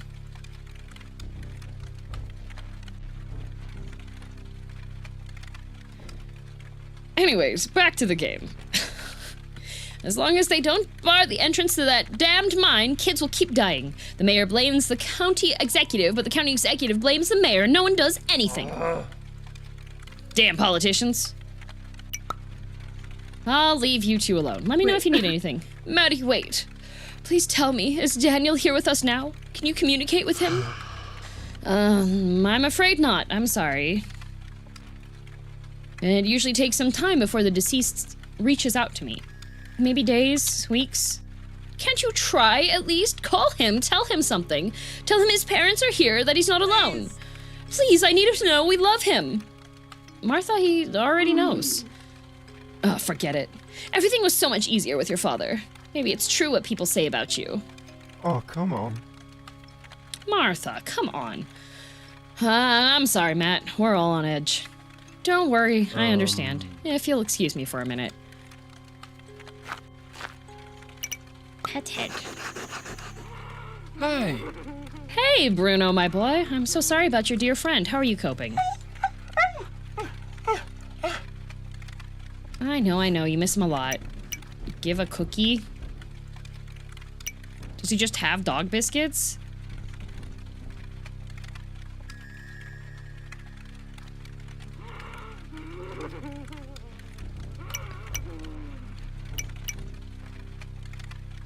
Do you not? Dang, Delta, you're right. Oh, that's gonna kill. I don't think dogs can have cinnamon. Well, let's see how well he can talk to ghost dogs, I guess. They can't? Great! Their kid died and now he's poisoning their dog. Huh? You liked it, huh? Goodbye, Bruno. Yeah, that's ominous. I'll call the gardener tomorrow. The storm damaged the flowers. Oh, good news is that cinnamon is not toxic to dogs, though cinnamon essential oil can be toxic for dogs. Oh, okay, maybe he'll be okay. Armando. Hey. Hey, buddy, it's been a long time. Is everything all right? How's the family? Everything's fine. Except for my knee, it's giving me trouble, especially with this damn weather. Will it ever stop raining? Go see Dr. Stevenson. He could fix you. Your father-in-law? Are you kidding? He's an idiot, but he knows about arthritis and that kind of stuff. Arthritis? Dude, that's an old man's thing. I'm not even gonna answer that. Are you here to pick up Arthur and Martha? They'll be out soon. They're devastated. I feel for them. Well, actually, I'm here for Mrs. Lovejoy. Just for her. She gave me the order not to let anyone else in the car. What? That must be a mistake. Don't you dare let those two fatherless men and their mangy dog in the car, young man. That's what she said. Huh? Pretty specific, isn't it? Oh. Wow. Tell me about it. See you around. Emma's at home with Jacques, so I better go see them. Oh, who's Jacques? I have a friend that has early onset arthritis. My juvenile arthritis, that's it. Quinn, he's got juvenile arthritis. Don't look at me like that. Mind your own business. Yeah, you tell him, Maddie.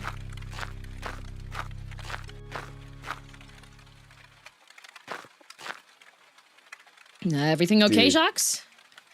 Dude, this is the last time. Babies aren't my thing, okay? Emma's adorable, but I think she can smell my fear. I'll make it up to you, I promise. Babies. Seriously, where does your allergy to children come from? Dude, some people like pineapple on pizza and some people don't, right? This is the same. Not that hard to understand. What? You don't like pineapple on pizza? Yeah, very funny. Get lost. Poor Martha and Arthur. I don't think they'll recover from such an awful thing anytime soon. Yeah, it's messed up. Poor kid. How are you doing, by the way? Can't be easy arranging funerals so soon after Kate's passing. No, it isn't. But you know, the hardest thing is not being able to hug her, hold her hand. At least you can talk to her. Most people would give anything to have your power. Yeah, I guess you're right. I didn't want to stir this up right now, but people are talking behind your back. They go around saying you've lost your gift as a medium. That you can't talk to the dead anymore. They say you're lying, trying to hide it from everyone. That's nonsense. They love talking crap about me. Jack Derry believes you're some kind of con artist.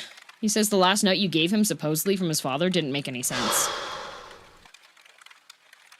Needless to say, I stuck up for you. I know you wouldn't lie about something like that.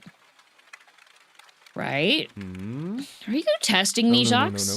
No, dude. I'm Team Matt until I die. You know that. I just want to make sure you're okay. I'm great. My connection with the Veil is more than perfect. All my turtles' Wi-Fi bars filled. Okay. Okay, then.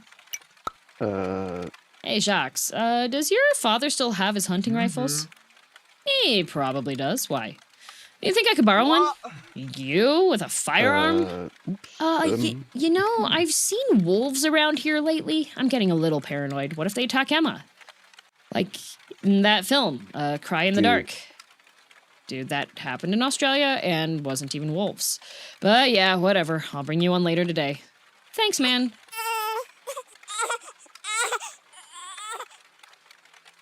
Judging by the screams, I'd say this thing is hungry. She sounds like Aunt Edna when her breakfast was a minute late. Bingo, it's feeding time. Do you mind keeping an eye on the funeral? It's getting a little tense. Dude, more favors? Please? Fine, but don't take too long. Okay, so the baby's not dead. Oh gosh, we have a bench, floors, the bench. Kate taught me how to play with a yo-yo while sitting on this bench. I was so clumsy. I know how to yo-yo. I can do tricks too. Kate would be sad to see her flowers withered, but they're the last ones she brought home. I don't have the strength to remove them yet. House. These are the original walls, made of fir wood. Dad built a new, lighter roof, but the beams are starting to sink. Oh, so the house is falling apart. Oh. What's this, a present? Ugh. People have too much free time in this town. Somebody spent the time to make a voodoo doll and a tiny noose. Put that in a box. It's a small town, I'm assuming? Yeah. Sounds like an old hen. I don't know where I'm gonna find the time to fix it. This house is a disaster. Should we go inside? Not yet, actually. I want to see what's over here. Basement! The generator that powers the house is down there. It's a model from the Pleistocene era, so it's not in great shape. When we were kids, Carla and I used to play a game, Death Wish. It was a competition to see who could stay the longest down there with the lights off. Carla always won, of course. It's been like 30 years, but I still shudder when I need to go down to reset the generator. Well, I got salmon with couscous cauliflower, and I forgot the last item. Scorpion peppers, Emmy? Is she still down there? I don't know who Carla is. There hasn't been a mention of Carla yet, right? Should we go inside?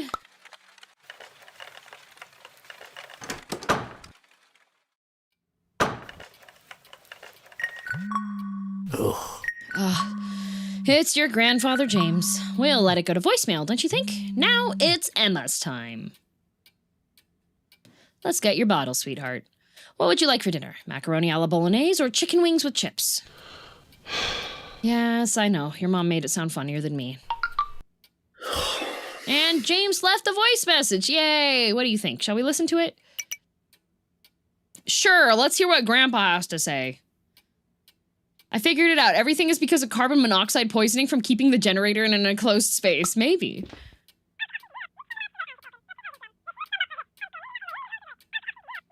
Scheduled to come by your house on Monday for Emma's monthly checkup.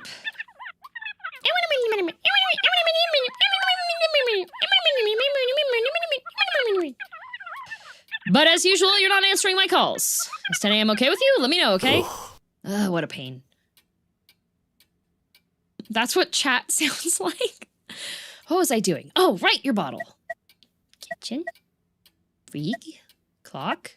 Baseball bat. It's gotten so late.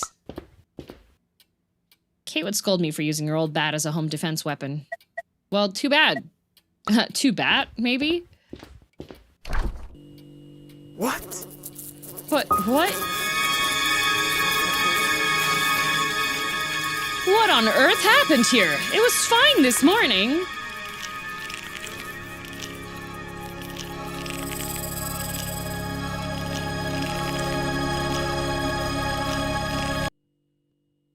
I didn't get to check the kitchen.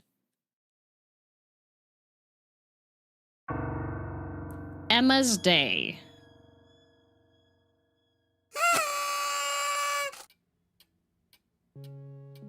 Happy 5-month birthday, sweetheart!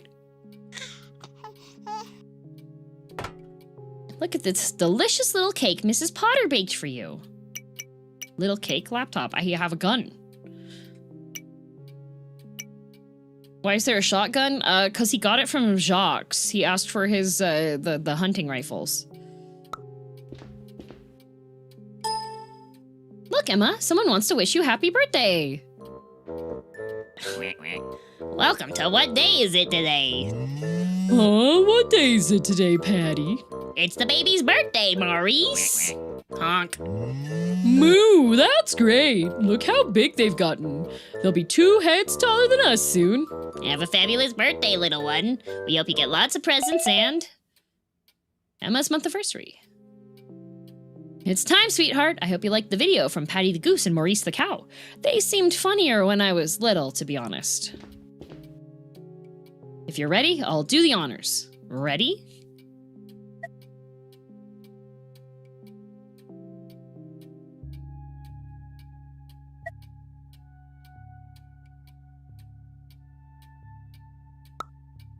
One, two, and...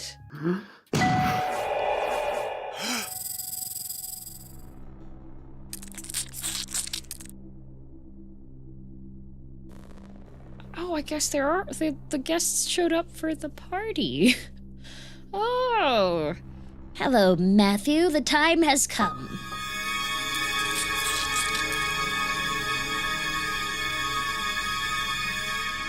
Ma'am, why are your eyes so wide apart? It's giving the last dandelion vibes. Are you ready to fulfill your part of the agreement?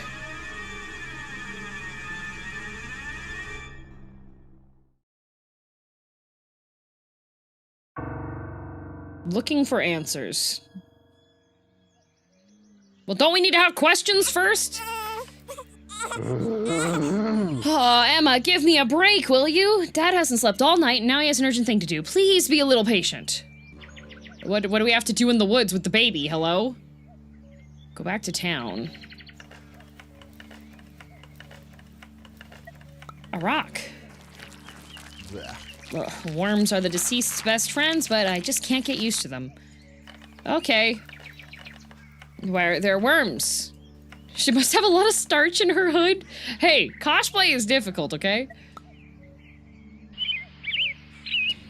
They say robins bring good luck, right? A little bit of it wouldn't hurt right now.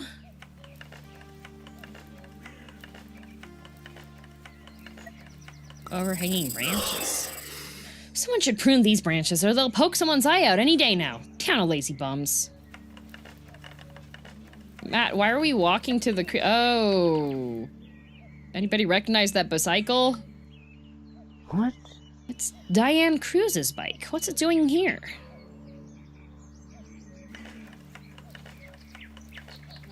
Uh-oh.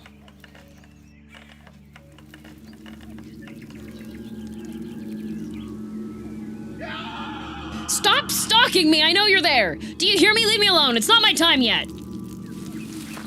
Oh. Hi. Hello, Mr. Turtle. It's me, Diane. Are you alright? You scared me to death! What were you doing hiding behind those bushes? Sorry, I was looking for fossils. Fossils?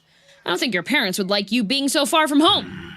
And don't leave your bike lying around like that, okay? Someone could steal it. I'm sorry. I'll get it right now. I'm sorry, Diane. I'm a complete idiot. Good job. You yelled at a child. Well done.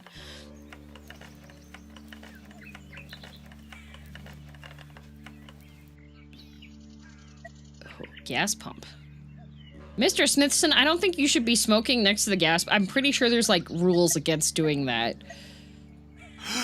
Mr. Smithson, have you lost your mind? Put that cigarette out immediately. This is a gas station. You're right in front of the pumps.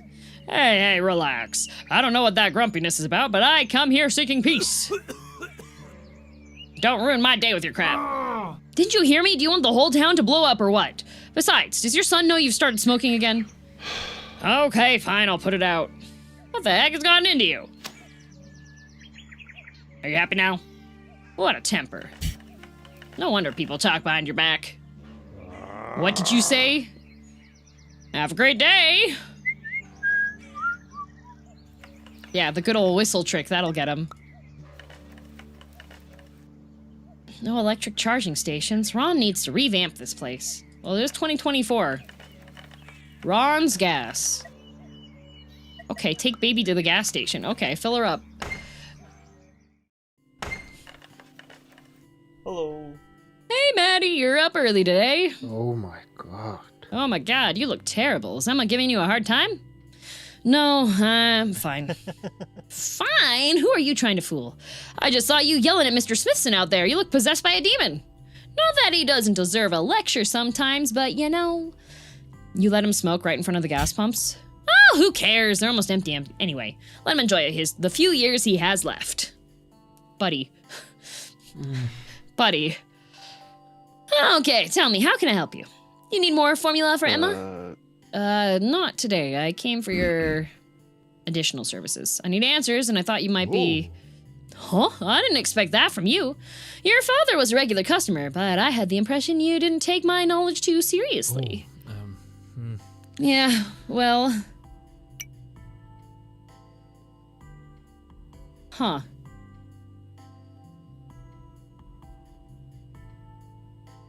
Whiskey? Are you asleep in your plastic? Tarot, time to read the tea. He does have a dream catcher. And a dead crow. Dad used to come here to ask for advice. Did he have any problems? No. Oh, no, not at all. He came to see me the first Monday every month at 10 in the morning. Never missed our little meetings. I waited for him with a slice of cherry pie and a glass of iced tea from Meg's. Oh, I didn't know that. He was a wise man, your father. We learned a lot from each other, and he always took my worldview seriously. My partner died very young, too, so we understood each other.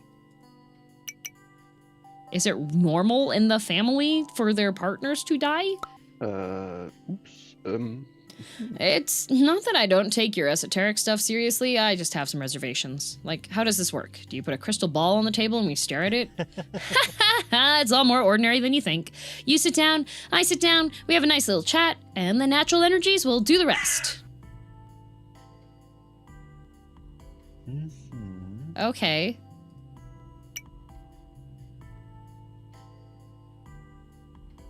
So it's just a living crow? Dog, you can talk to ghosts, why do you not take him seriously? I'm wondering, well, also since his dad would go and talk to him, like, Why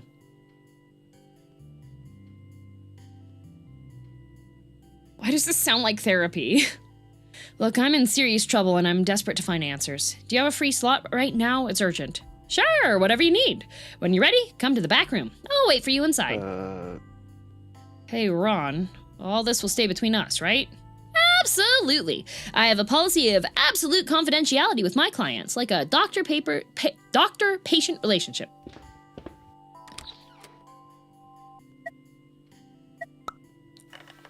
Wow. They stopped selling Hydra ice cream in the 80s. Someone needs to update their advertising posters. Ugh, it gives me the shivers. Wow. Ron never had a surveillance camera before. Are robberies on the rise in Mantle Peak? I don't know. Oh. What? Lovely decor. He took his shoes off and changed into a bathrobe.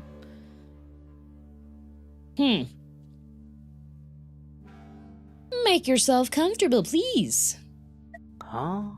You like crows, huh? These three were my pets when I was a kid. Ah!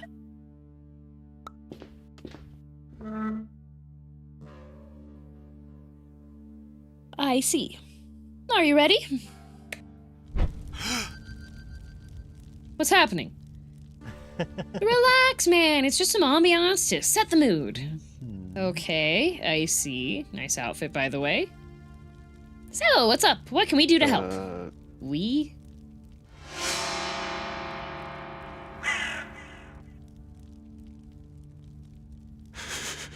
Oh, yes, of course. Where do I begin? I suppose you already know from Dad the whole story of the turtle family? Of course! Mantle Peak's founding family, a bloodline with the unique gift of communicating with ghosts. I curse the day Herman Turtle set foot on this land. Why is that? Your ancestor was a great man. He founded a beautiful community, didn't he? You should be proud of your heritage.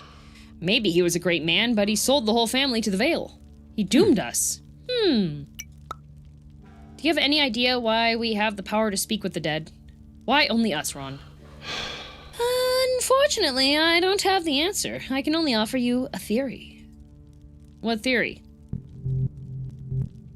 There are places around the world where the supernatural is especially strong.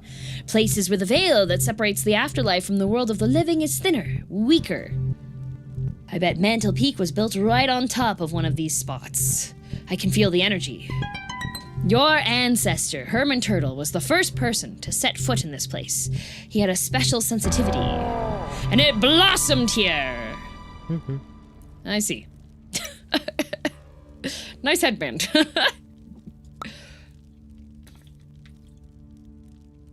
I wouldn't call our ability to speak with the dead a gift. It's more of a curse. Interesting point. Please elaborate. We inherit the power from one family member to another. When one loses it, another acquires it. And the one who loses it must kick the bucket. Yes, your father told me about it right before, and he vanished. It's the agreement Herman Turtle made with the afterlife. But Matt, your father felt fortunate to be Mantle Peak's medium. He was at peace with the consequences. The thing is, my time has come, I'm afraid. My link with the afterlife has vanished almost completely. So soon, are you sure? Yeah, after Kate's death, I started experiencing some interference, but now it's almost complete silence. And I'm terrified. I can't die, Emma needs me. But the creatures of the Veil are already lurking around my house, watching me. They're getting closer and closer.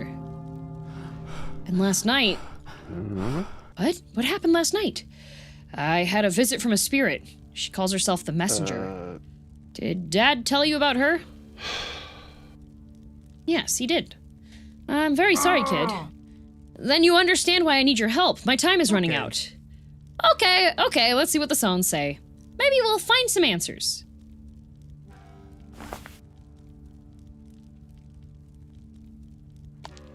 Okay, ooh, piece of candy. I need you to pick one. Oh, come on. Oh, come on, don't make that face. Just pick one stone. Uh-oh. They're playing D&D. Well, based off of what we've seen so far, which I will take as an omen. We saw dog poop earlier, so we must go with the P. The lies of P, in fact. Yellow, huh? It represents the return to a relaxed state after a night of unspeakable terrors. Great. And translated? The way I see it, the shock of losing Kate severely damaged your power, to the point of almost vanishing completely. But can I recover it? Hypothetically, yes, by healing from your grief. Whoa. So it's possible then.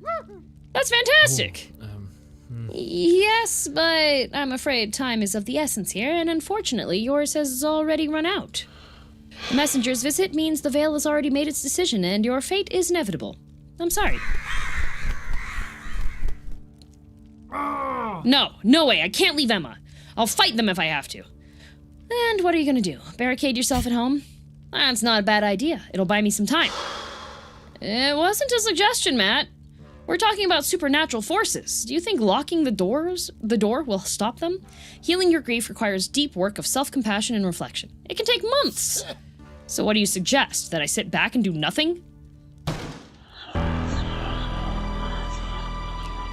When the graves stop whispering in your ear, you must surrender to eternal silence. So says the agreement, and so it must be fulfilled. Oh. Well. Carla. It is Liza P. It's just gender bent.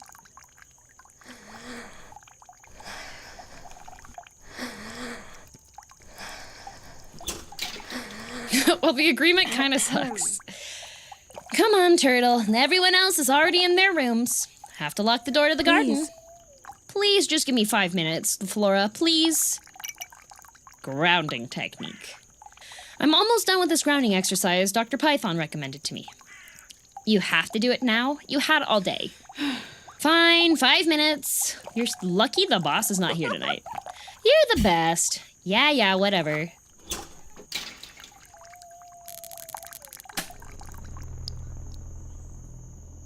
Oh no. Are you kidding me? Oh. Goodbye to my meditation exercise. Ugh.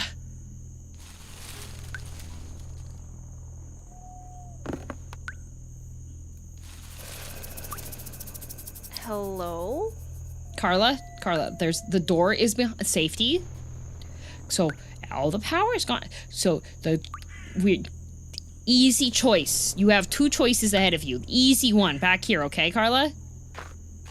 Okay, never mind. Is someone there? A stranger? Whoever you are, come out. I won't tell anyone, I swear. Hello? Hello?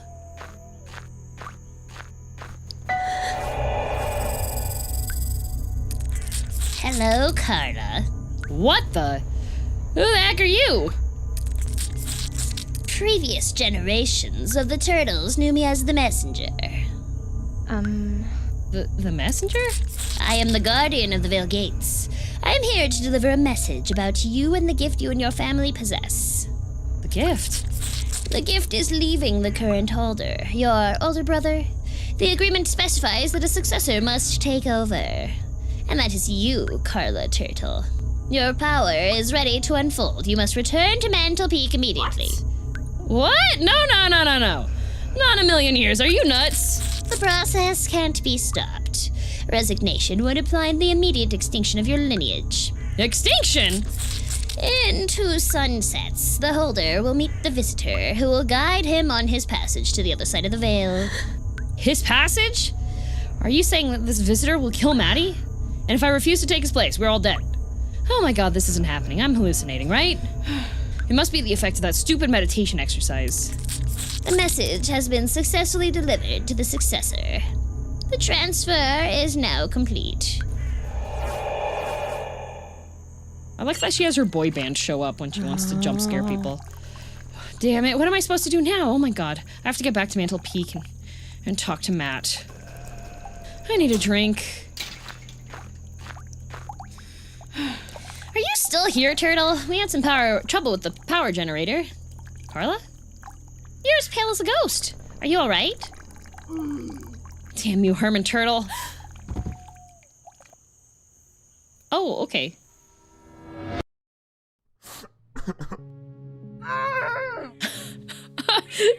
Damn you, Herman Turtle! Oh, he was just a little guy. He was just a sad little guy. I'm sorry, Maeve. I'm truly sorry. Please forgive me. You were so blinded by gold that you didn't realize you were putting your family in danger. I told you this would lead all of us to our graves. You would have starved. I did it for you. Buddy, I don't see either of these starting with sorry. We had no choice, Maeve. We were starving at home. My father offered you to work his lands. We could have lived decently there, and we wouldn't have ended up like this. But you didn't want to accept it out of pride. Your stupid pride. Wah.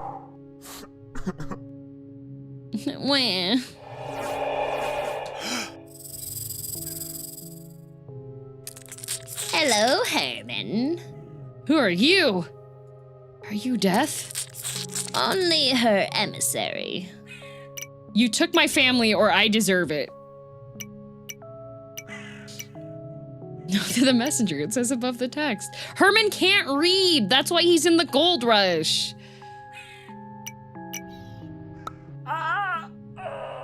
Why have you taken my wife and son from me? They had so much life ahead of them. It's not fair. It is the price of staying so long in such an inhospitable place. Please take me too. I don't want to keep living without my family. Your time hasn't come yet. But the Veil is very interested in the gift you possess. Gift? You mean my ability to speak with the dead? It's a curse, an atrocity. Few lineages develop the power to communicate with the other side. You and your family could be very useful to us. My family, you say? They're all dead and buried. Except to serve the Veil, and we will bring them back. What? Is that possible? I'll do anything you ask, anything. Just bring my wife and son back, please. Your duty will be to keep the link with the Veil active in this place, forever. But I must warn you, an agreement with the Veil is not something to be taken lightly. Expect fatal consequences if you or your lineage ever break the conditions. Whatever it takes, I accept. I don't care. I just want to have my wife and my child with me again. Is that your final answer? There's no going back. Damn it, I said I'll do it. Fine, let's formalize the agreement then. Oh, okay. Herman.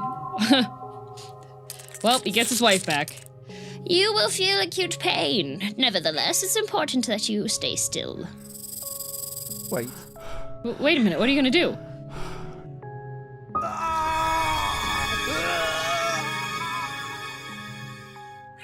Both sides of the veil have been linked.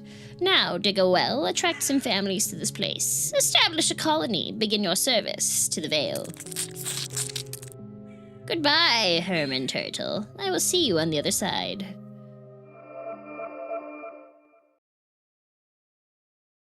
Oh. Well, you are now a master of Hokuto Shinken.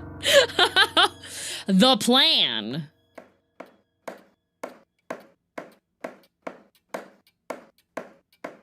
Still, her hat is huge, of course. Open up, Matthew. It's me, James. Great. James, what a delightful surprise. Yeah, the feeling is mutual. I'm here for Emma's checkup. I left you a message. You surely listened to it. Now isn't a good time, James. I'm busy. What are you talking about? What can be more important than Emma's health? And I'm already here. It'll only be a minute. If you'll excuse me. How's my favorite granddaughter? What happened here? Renovations or mold?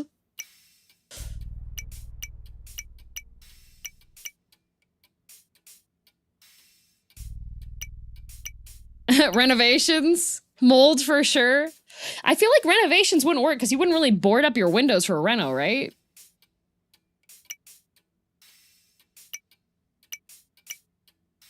It's definitely mold. Moldivations. Yeah, mold would explain the hallucinations. True. Mold's bad for the baby. Yeah. But wouldn't board your windows for mold?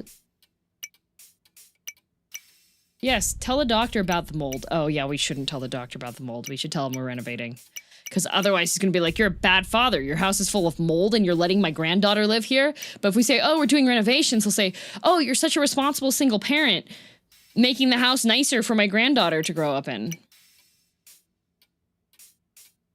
I've had mold in my bedroom, and it did indeed let me speak to the dead. Oh, no.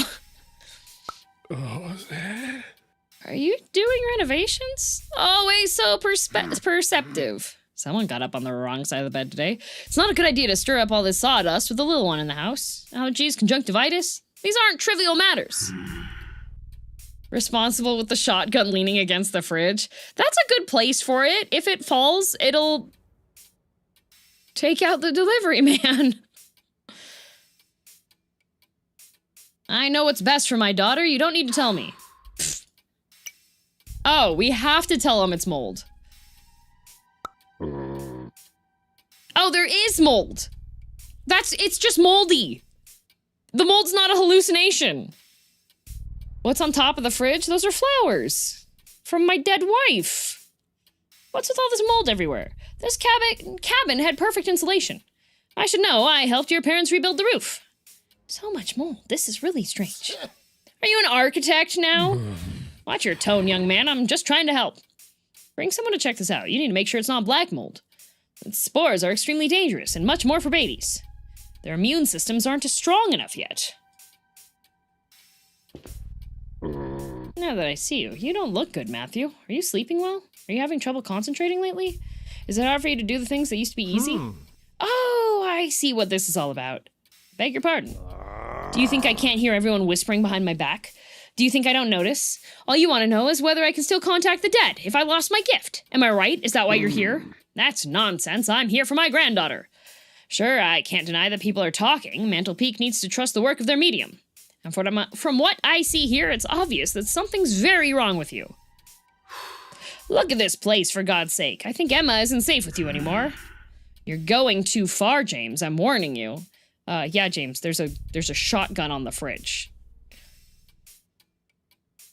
Margaret and I can give her a safe home while you sort your things out. We're her grandparents. Kate would agree to it. Why don't you ask her? If you still can. Oh, great. Okay. I don't think Grandpa, I think his glaucoma blocked him from seeing that there was a shotgun leaning against the fridge. Matt. Come on. That's enough. What are you doing? Where'd you get that weapon? You're crazy if you think you're gonna keep me away from my daughter. Not you, not the Vale, not this town. And if you're done talking crap, go back where you came from. Are you even listening to yourself? You're out of your mind. I said get out. Now. This is not over, Matthew. You'll be hearing from my lawyer.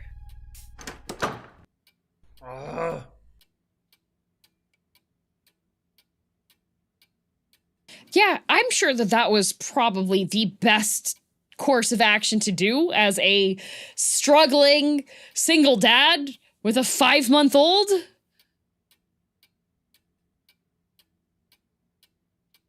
That was so smart. So smart. Good job, Maddie. Really? And now what? Power's out again? You've got to be kidding me. Okay, Emma. Daddy needs to disappear for a second, but I'll be right back. I'll run down to the basement and restart the generator. It won't take long. And I'll be glued to the baby monitor in case you need me, okay?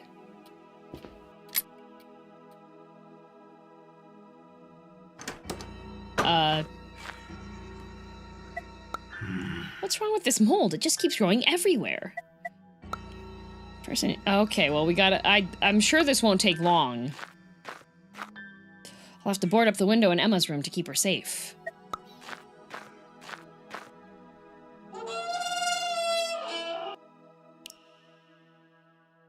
It's so dark in here. Indeed, no power. I'm gonna break my neck down here. Do you have your phone? Flashlight? If this is a regular occurrence, should you not have one of those heavy-duty flashlights, like, attached to the door? Or, like... Sure it's dark in here. I hate this place. I don't know who thought it was a good idea to put the generator underground. Like your father-in-law, probably. Come on, Matt. Focus on the generator. Please, please don't be broken. Mats! Oh, shoot, we've got rats down here? Oh, there's the flashlight.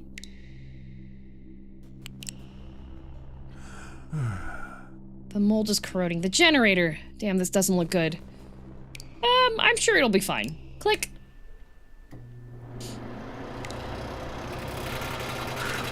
Whew, it worked. You're ancient but sturdy, my friend. I'm sure that only took a tiny amount of time.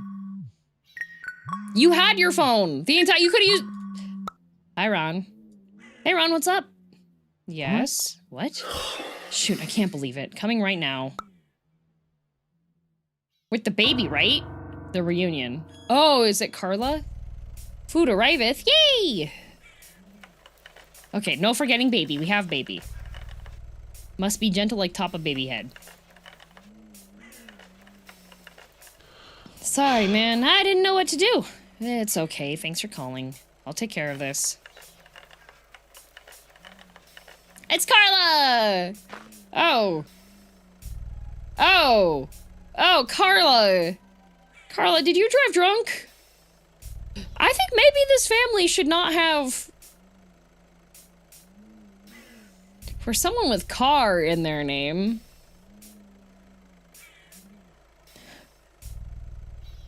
Carla. What the heck are you doing here? Oh, Maddie, I'm so glad to see you. Come on, give your little sister a hug. Damn, Carla, have you been driving drunk? Are you crazy? What are you talking about? I haven't had a drink in like 2 months. I listened to you, I'm in rehab, you know? I even have a sobriety coin. Wanna see it? Oops. I'm sorry, Ron, I'm not very good at parking. Oh, no worries, I've seen worse. Good to see you again, Carla.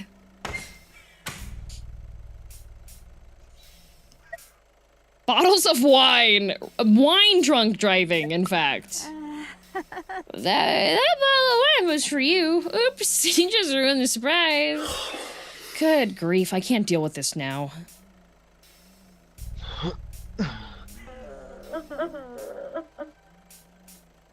I'm sorry. Damn it. You chose the worst possible time to show up. Actually, can you tell me what you're doing here? I need to talk to you. It's important. It must be if you decide to come back after, what, 5 months? Ooh, as old as Emma is. Give or take. Listen, last night I had a visit. She says she's some kind of messenger or something. What, the messenger? Yes, a horrible woman. She told me the Veil's calling for me. I must become new medium of mental peak. Can you believe there's no way I'd take your place? But she said I could say no. The Veil wants you to be my successor? You? She told me that if I didn't, they'd kill us all. Goodbye, Carla. Goodbye, Maddie. Goodbye, Emma. Maddie, can they do that? Take your baby? Please. Talk to me, please. Is it true you lost your gift? Is that why they want me to take your place? Don't worry about it, okay? I can handle this myself. You just go back to living your life and don't worry about us.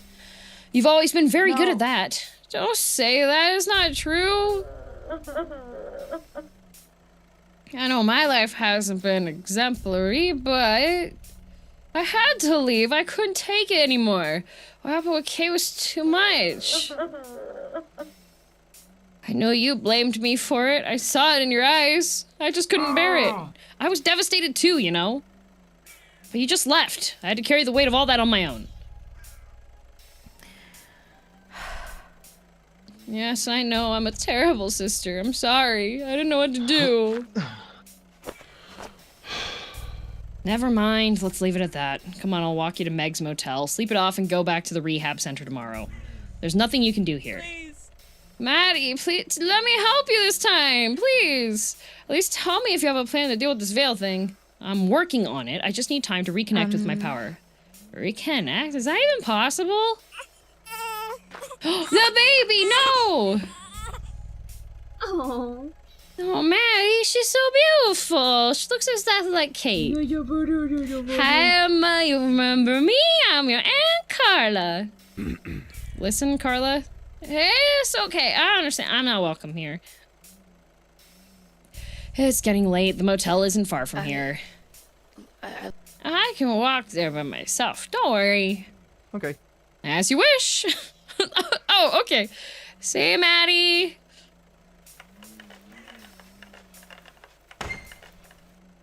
I got you a strong coffee. I think you need it. Thanks, you're a hero. Hey, Ron. Stop right there. My telepathic powers tell me you're gonna ask me for money to pay for a night in the motel. Correct? Wow. Wow, you're good. Damn's drunk Anne voice is killing me. Oh, what are you talking about? What? Kara's not drunk. She was in rehab.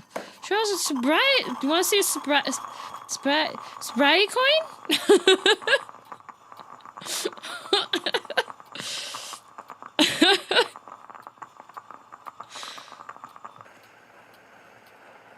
Drink some water, DM. Can you do the dog of wisdom? Harmonica. She has the coin. She can't be drunk. Exactly. Done. It's gonna be a long night. I need to stay vigilant. You should have gotten coffee from Ron. I think he spikes it with cocaine.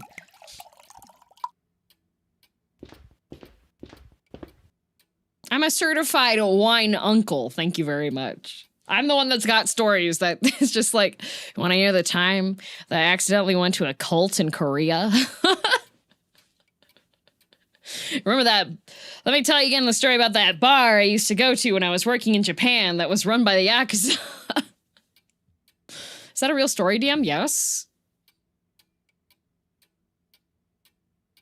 Yes. They took my clothes. And my bag. That was fun. I didn't even have a working phone plan. Or internet.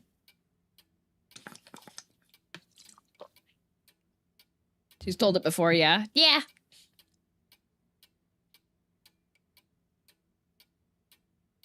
Did you survive? No, I died.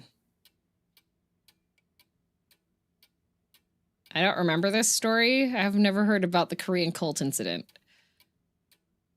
Okay. Very quickly. Before we get back to this, okay? After I moved back to Canada, after teaching in Japan, I got a job for a short period of time at an English school. And for some reason, we were short on staff. I got sent to Korea for a week to go meet up with the other English conversation schools that our school was partnered with and some of the ones that we were interested in partnering with. So I was in Korea for about a week, and pretty much day to day, I would go to various English schools, ones that we had contacted and made a reservation with, ones we hadn't, and give them our business card and be like, hey, you should send students to our private English school in Canada. They would love that. So while I'm on one of these excursions, I get out of the train station and there's these two university students and they were just like, hey, are you interested in learning about Korean culture? Like, they're speaking English to me. I know hardly any Korean. And so I was just like, yeah, I'm interested in like learning about Korean culture and such. And they're like, oh, so we have a cultural celebration event that's going on throughout the day. And I was like, oh, okay, that's cool. I'm working right now, but are you guys going to be here later? So they're like, yeah, we are. And so when I was when I studied abroad in Japan, it was very common for universities to have like culture festivals, cultural celebrations. Okay. Well, Japan also has similar issues, right? So I see two university students that are fluent in English that are just like, hey, we're having like a cultural celebration. My brain is like, oh, okay, so this is going to be like a university fair, a university festival, which is normal, right? So I come back after I've finished my shift and the girl's still there. And she's like, okay, well, we're going to take the bus to get there. And I was like, okay, cool. Take the bus, get to the university. Makes sense. Get on the bus. We get off at a community hall.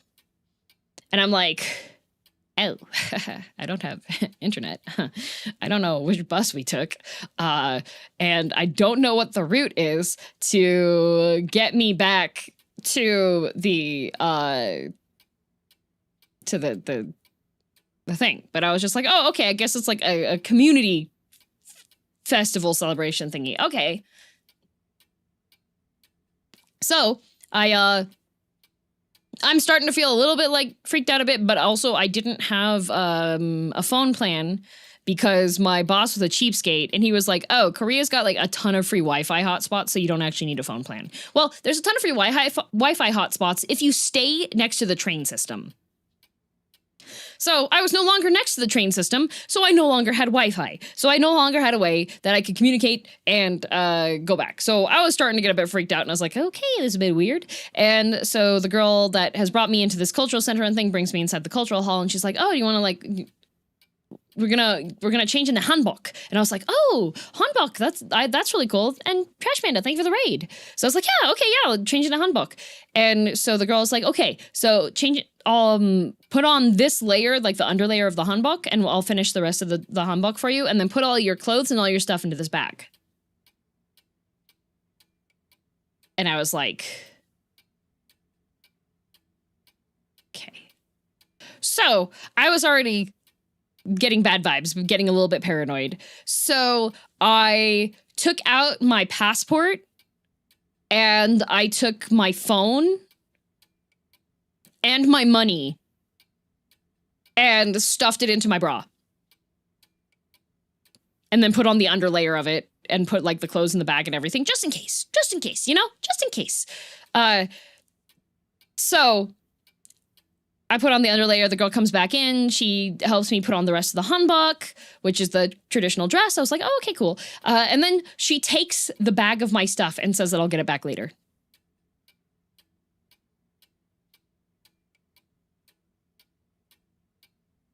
And I was like, oh, okay, I'm in enemy territory now. Okay. And then she has me go to this room and she gives me strips of paper and she instructs me to write my family members' first and last names and their ages on the strips of paper.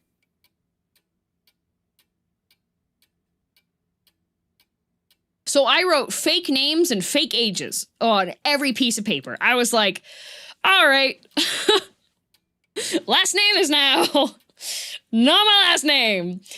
So I write various things because the girl is like, do you have your grandparents? And I was like, sure. And like all of my grandparents were like dead by that point in time. So I just like wrote fake names, fake dates and everything.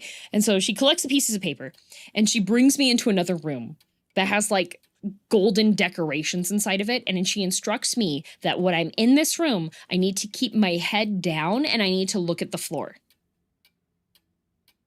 And I go into the room and I can tell that there's a couple of other women that are also like foreigners who have been dressed in hanbok who are inside this room with me that's decorated with like golden stuff. And then there are these 3 people in front of us that I can only see like the bottoms of their whatever they're wearing, but it's much more decorated. And then the girl, she was next to me and she tells me that I need to follow the movements that they're doing. And they make us do this like really strange shuffling, stand up, sit down, bow with your head to the floor, sit back up again, bow again, stand up, shuffle, bow, like doing all these things. And let me tell you, that is like almost impossible to do while you're looking at the floor. The girl's like, do not look up. And I like look up and she's like, don't look up. And I was just like, okay, so like I gotta look at the people in front of us were these like elderly Korean men that were making us do the shuffle dance thing. And they were dressed in like very ornate robes and like headdresses and stuff. And then we had our pieces of paper. So while we're doing this shuffle thingy, I had to give them the pieces of paper, and they took the pieces of paper that had the quote-unquote family names and ages on them, which I lied on every single one of them, and then they took them one at a time and burned them in the fire. And I was like, okay. And then we were brought back out into the hall, and we get to sit down at a table and they gave us like some fruit and some snacks. And so like I only ate like a little bit here and there, but I was super hungry because there's no way to tell how time was passing, right? So I was just like, okay, this is weird. And then the girl comes over and she's just like, so how did you enjoy wearing the hanbok and the cultural experience? And I was just like, it was great. Yeah, this is really cool. I don't think that I will ever get an experience like this ever again. And she's like, oh, okay. Did you like the food? And I was like, yeah, the food was really good. The fruit's delicious. Thank you. And she's like, okay, it'll be $100.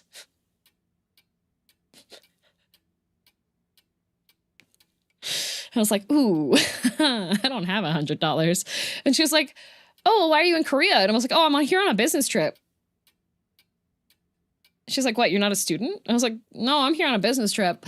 And she's like, oh, you don't have any spending money? I was like, nope, I'm on a business trip. Like all of my expenses were calculated by my boss. So I have to like report all of all the money that I'm using is from the company. And so I have to have like receipts and report back on stuff. And there's stuff I'm permitted to do and not do. Complete lie. But I was like, ain't no way you know anything about business. I'll have to tell people about this payment. And she was like, oh, I'll be right back. So I can see that there's other foreigner women that are also in the room, and they also have like an English speaking person that kidnapped them from the train station, puts them on the bus, goes with them, and then has them do the shuffle step and burn their family names, right? They're also getting money from these people. And one of the people like behind me, because I just like look over, I'm like, I'm not gonna say anything. I do not know where I am. I don't speak Korean. And I was like, this is definitely not a cultural celebration. This is a scam or a cult. And so I look behind me, and the girl behind me paid $500. Like, Girly Pop was like, yeah, this was great. And just takes $500 out of her wallet and hands it over to the lady. So I was sitting here being like, oh, I guess they don't need my $100. I guess it didn't look like I was that rich either. So the girl comes back, the one that kidnapped me, and she was like, it's free. Don't worry about it. I'll take you back to the bus stop. Here's your bag of stuff. You can go get changed in this room. And I was like, okay, cool. Yeah, I would love to get on the bus and get back to the train. That would be fantastic. I would love getting to the train. So as we're starting to leave, like I'm dressed back in all of my clothes. I have all of my stuff. I double checked. Nothing was removed from my wallet. But then again, I took all of my money out of the wallet and put it into my bra. So if they would have checked and stolen the money out of my wallet in the first place, like also, I think I took my credit cards out as well. Like I had my ID, my credit cards. The only thing that were in my wallet was like bubble tea punch cards, right? So and my video game, my my video game scanner, so that I can go to the game center and have my save data on my rhythm games. Okay. How much stuff fits in your bra? It's not that difficult. Like cards, you can usually like stack a couple of them and then you put it on the side. Like I had my cards on the side. I had my passport and cards were both on the sides of the bra, and then I put the money inside the cups. Like you can hide a lot of surprising things in a bra. Yeah, one of my friends took like 3 flasks out once, and I was just like, dang, you didn't even have like an increase in cup size. That's crazy. So yeah, so I was like very I was like super paranoid. 3 flasks? Yeah, but they're warm though because they're in the bra. So depends. All right. So as we're like getting ready to leave and go out there, the girl is like, I see that there's like a crowd of people on the side of the hallway, right? And she's like, oh, do you want to meet our leader before you go? He's such a wonderful person. He's so good, blah, blah, blah, blah, blah, blah, and everything. And I was just like, there's this crowd of middle-aged Korean women that are clamoring around this guy that looks like unshaven Korean Jesus, but much larger than you'd expect. And so I'm just like, yeah, sure. I don't want to offend the cultists. Why not? So the girl like ducks in, weaving between these ajumas that all want to like touch Korean Jesus man. And like, she gets his attention. And like, I'm just standing there like passively off to the side, like the most awkward, being like, I don't know what I'm supposed to be doing with my hands, guys. And I see her like nod over towards me, and he looks at me. He makes eye contact. He looks down at her and just shakes his head. The most subtle no I've ever seen. She ducks back out. She comes back over and she's like, he's busy right now. And I'm like, yeah, I bet he is. And then she puts me on the bus. Doesn't even get on the bus with me. She just tells me the end of the bus line will take me to the train station. I get off at the train station, get my Wi-Fi back up, contact my group chat of like, I made friends with a bunch of expats that were in Korea because I was like, hey guys, I'm going to be in Korea for like 1 week and I don't know anybody here and I'm by myself. So if anything horrible happens, it'd be nice to at least have some people that would be like, hey, strange Canadian girl, are you alive? Right? And so I messaged them and they were just like, you went to a cult. And I was like, yeah, I figured that out when I got to the hall, and it was dark. I didn't get back to my hotel till midnight. I lost like 5 hours because I got back there at like 5 p.m.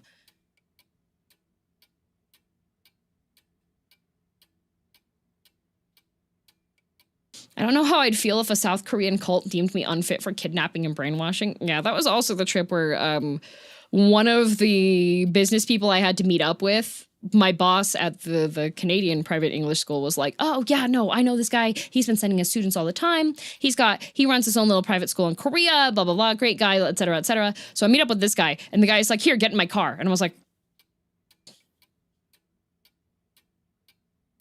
boss man said that this guy's a decent guy. They've been doing business for a long time. Guy's like, get in the car. And I was like, okay, get inside of his car. We drive for 2 hours out into the countryside to this house, which was apparently a traditional Korean vegan restaurant. The food was good. I was on high alert because I was just like, I already went to a cult and now I'm being like kidnapped by this guy that's a business owner guy. And then most awkward car ride back in my entire life, because we were talking business the entire time, right? I was just like, this should be fine. Like, my boss man knows I'm meeting up with this guy. But once again, I'm like middle of nowhere. I was like, where's my no Wi-Fi? No Wi-Fi. And then I get the food. The food was good. It was tasty at least, right? And as we're taking the car ride back, the guy is like, so do you work at the school?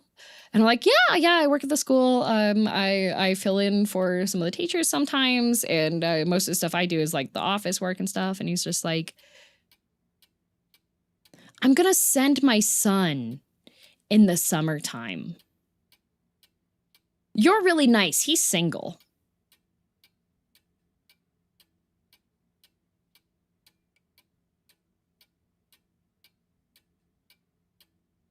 And I'm just like, oh, okay. And then he shows me a picture of his son. No.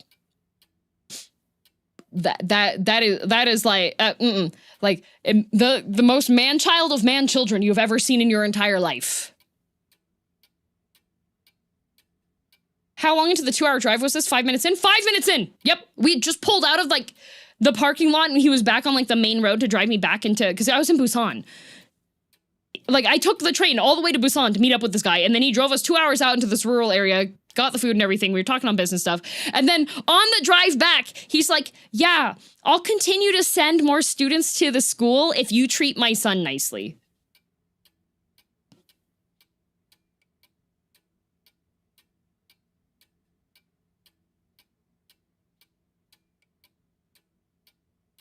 And I was just like sitting there, and in my head, I was like, yeah, as soon as I get back to Canada, I'm gonna find a new job. I'm gonna find a new job. So, but of course, I'm in his car, right? There's no escape for me, right? I'm in his car. No internet, yet again. And so I was just like nodding and agreeing and being like, yeah, like, so what kind of things do your son like? What's his name? Like, blah, blah, blah. Like, why you've been running your English school, blah, blah, blah, blah, blah, blah, blah. And yeah, so we got back to, I safely got back to Busan and took the train back to Seoul, and I was just like, smile and nod, yep. Did you tell your boss his business contact was a creep? Yeah, you want to know what his response was? He hasn't changed.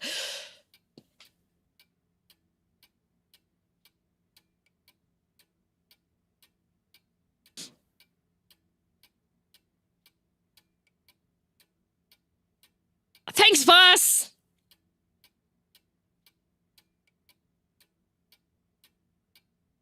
Thanks, boss!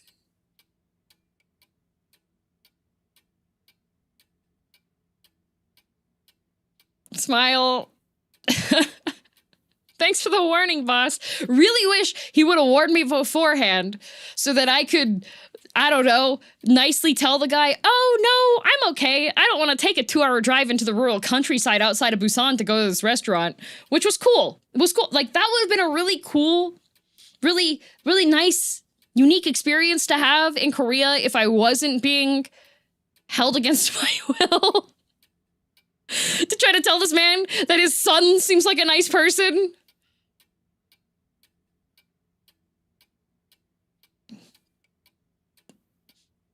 How's the old creepy guy? Still old and creepy? Great. Back to work. Yeah, they were very, very interesting. I did stop working at that place.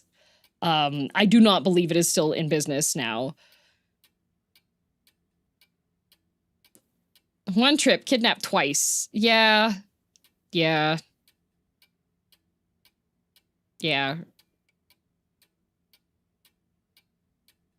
did go drinking in Namsam Tower area, though. That was fun. That was with the people from the internet group that I made friends with. DM, are you a trouble magnet? No. Just despite how cautious I am at times, even I make critical errors, and then I go, oh no.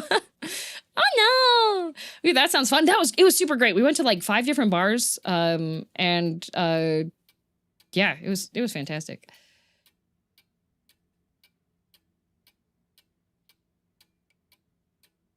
We all roll nat ones sometimes. Yeah. Oh no. Tell them about your Yakuza friends. Oh, there's clips about that. Most people have heard those ones. And we have a game to continue. So onwards! Will we have another storm tonight, Emma? Barricade, laptop, rifle, baby. Moses. Moses supposes his toast is a roses. Thank you for the story. Yep, there you go. Let's take a look at the weather forecast. Severe storms expected on Thursday night. The county's weather service is sending warnings.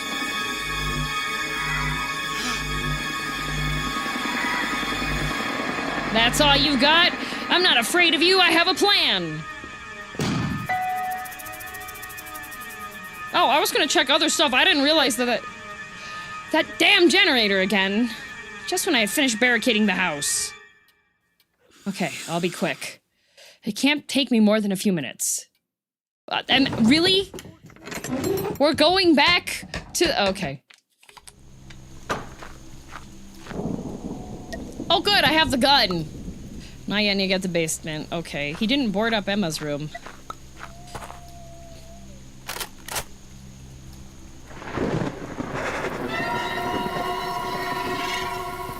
Your moment has arrived, Matthew. Do not resist. You must accept your fate as we all have before you. Don't be stubborn. Don't resist! Honor your legacy! Leave me alone! It's not my time yet!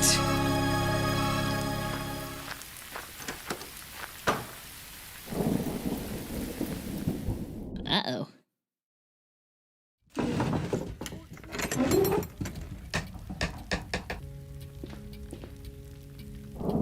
Uh-oh. Tonight we'll have to make do with candles. Where's the baby? A long night ahead of me. I hope they last for most of the night. Does Emma have candles? Sleep peacefully, little one. Dad has everything under control. Do you? You're just gonna, yep, sit in the, yep. Sit in the chair with the shotgun. That's my girl. Let's defend the fort together. Good kitty.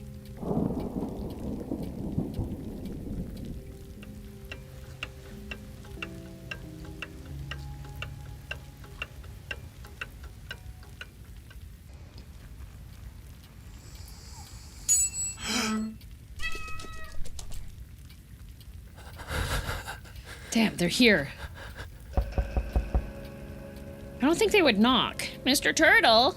Mr. Turtle, are you there? Oh, good, he left the peephole open. Oh. Good evening, Mr. Turtle. I'm sure the messenger informed you of my arrival.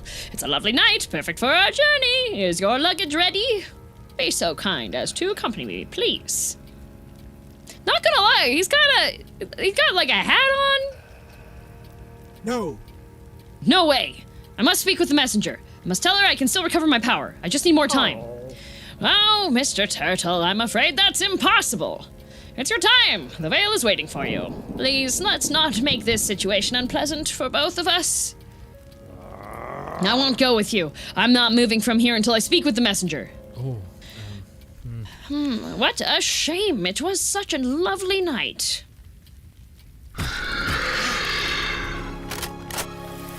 No!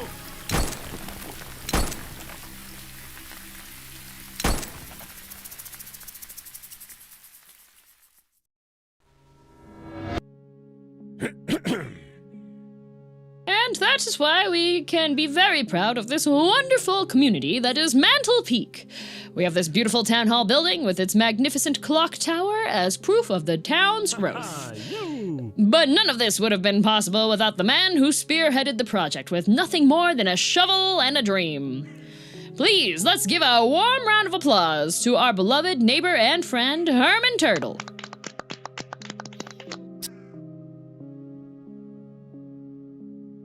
The town hall's clock tower is officially inaugurated. We will begin work on our brand new cemetery right next month. I'm sure we will build a wonderful, peaceful place for all of us to rest. What a great future we have planned for Mantle Peak. And now I will stop talking and I will let you celebrate, my friends.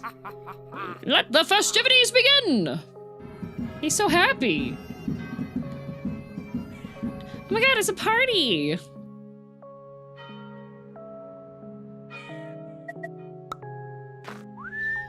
This is certainly imposing. Oh, I got to place Herman. Chrysanthemums. I always preferred tulips. What a great day today. We have accomplished so many great things in this town. That's his dead wife, isn't it? And baby. Is everything all right? Your words. Fantastic speech, Gabriel. Thank you for your kind words. I'm just telling the truth, my dear friend. You are the central pillar of our community. Is everything all right? You look melancholic, Gabriel. Is everything all right? You see, Herman, you and I are getting on in years. Don't you think it's time for us to retire? We deserve some rest. Why don't we make way for the younger generation and leave all the administrative work to them? I want to enjoy any years I have left, and you are busy enough being the town's medium. I will think about it. Please do, you know I'm right. Listen, would you come down to the ranch for dinner tomorrow? Bring Maeve the boy. Norrin will make her famous stew. Herman? Yeah. Yes, of course, we will be there. The postman. Florence. Herman. It's probably not the right time, but I have a favor to ask. What do you need, my friend? Could you speak with my Florence and remind her that today's our anniversary? And tell her that I'm thinking of her every hour. Yeah. I will, of course. But I'm convinced she already knows how much you love her, Austin. How wouldn't she? You make me tell her every single week. But lately she hasn't said anything back, hasn't she? And I know perfectly well that when Florence stops talking to me, it's because I wronged her in some way. Don't be ridiculous. She has no reason to be angry. Of that, I'm sure. Trust me, my friend. You'll hear from her very, very soon. Austin, listen. The sealed letter I gave you a few years ago for you to keep. The one I addressed to your son, I remember it. Well, the time has come. I need you to hand it over to my boy. Tomorrow, it's important. You can give it to him yourself. I keep it in my office. No, I can't. Trust me. It has to be no later than tomorrow, and I need you to deliver it in person. Everything has a reason. Can I count on you, my friend? Yes, of course. Don't worry about it. Hi, Whiskey. I know. There we go. Hi, baby. There we go. Hi, Whiskey. I know Whiskey Whiskers. He woke up from his nap.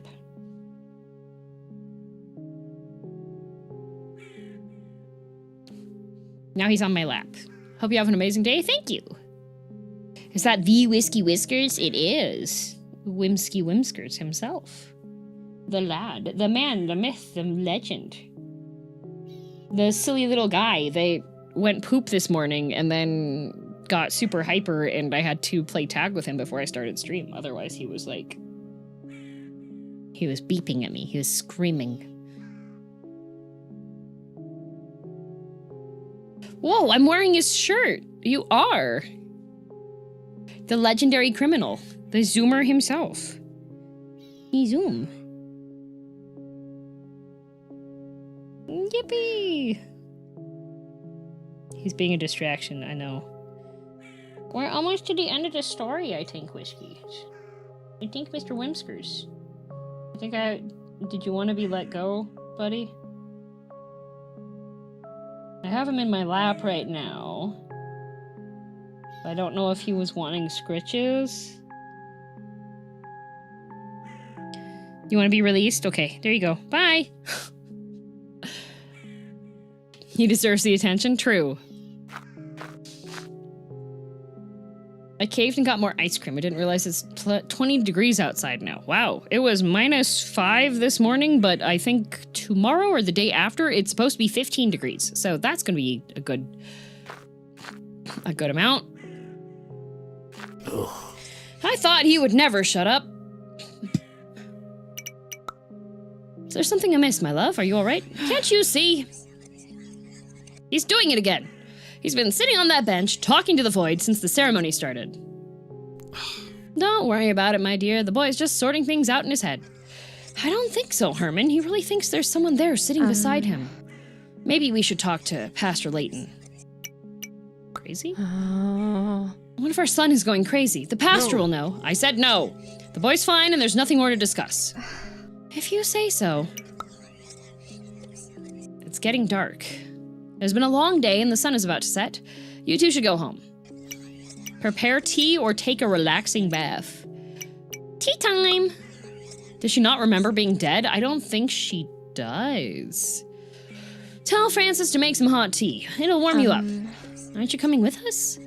I need to settle some business with the investors. Don't stay awake for me. Victor, wait!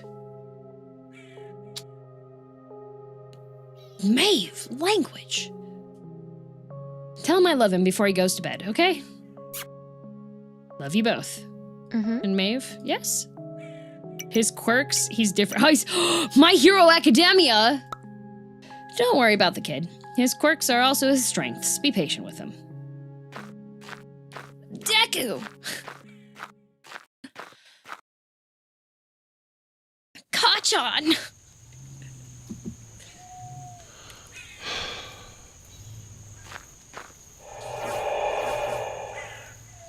Good evening, Mr. Turtle.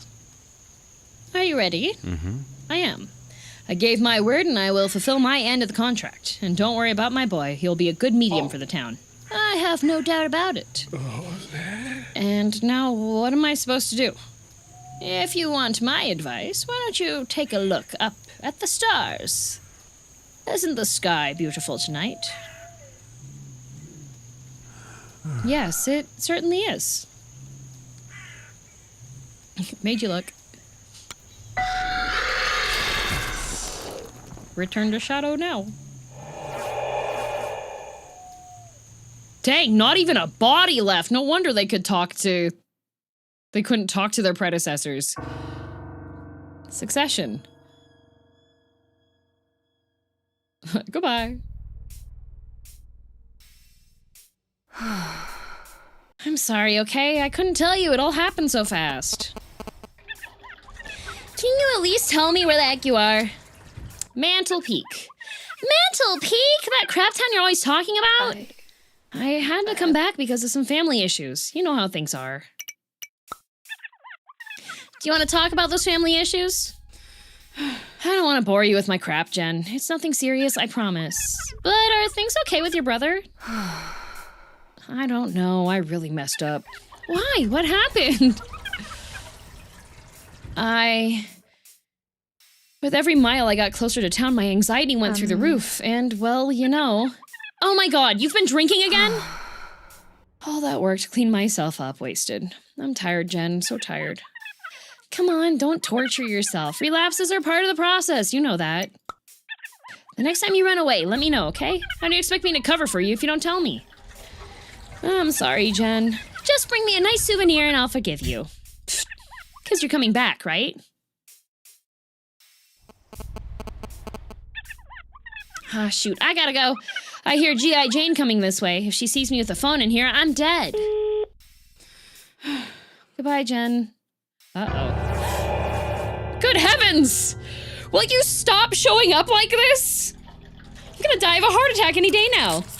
Hello, Carla. The time has come. The time for what? You must go to the cemetery and initiate your duty immediately. The holder just met the visitor. Everything is ready for you to take over. What? What are you talking about? Where's Maddie? The message to the successor has been successfully delivered. This communication is over. No, wait! Ugh. Darn it. It's 8 p.m. Jeopardy is on. The aftermath.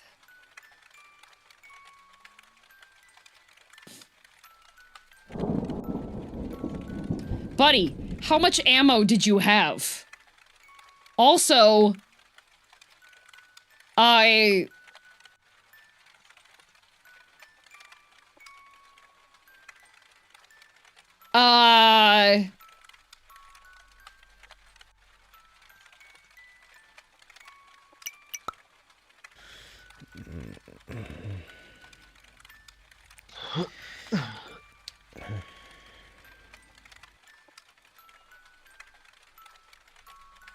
what's that sound? Is that Emma's music box? But I didn't... Emma?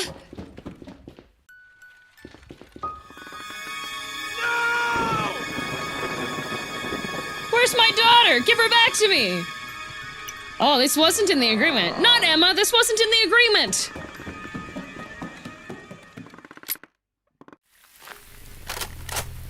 Oh, this is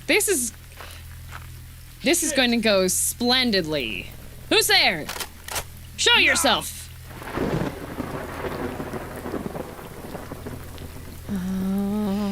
I don't really believe in higher powers, but if there's someone up there, please work a miracle for me. Please. Please, I want Maddie to open the door and be fine. In return, I'll do anything you want. Anything. Okay. Okay, Carla, just... It's me, Matt! Carla! What the hell? Put the shotgun down! What? Carla! Oh, Matt, thank goodness you're okay. The messenger told me your time had come and... I thought you were... What are you doing here? Do you have Emma with you? Emma? What are you talking about? Why would I have her?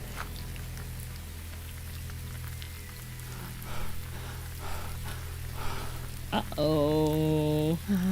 What's wrong, Matt? You're scaring me. Bring my daughter back, you monsters! If you hurt her, I swear I'll... Matt! They've taken her. She's not in her crib. I couldn't protect her. But how did it happen? I don't know, Carla! What am I gonna do? I have to get her back. She must be so scared. She's just a helpless baby. My baby! Come and face me if you dare! Matt! Please stop. Maddie, please stop it! This makes no sense. This makes no sense? Oh my god. You know what doesn't make any sense, Carla? That my wife lost her life on that road. That she drove in the middle of that storm to stop you from driving drunk. Maddie! Her death destroyed me, and now I can't connect with the Veil anymore because I'm broken inside.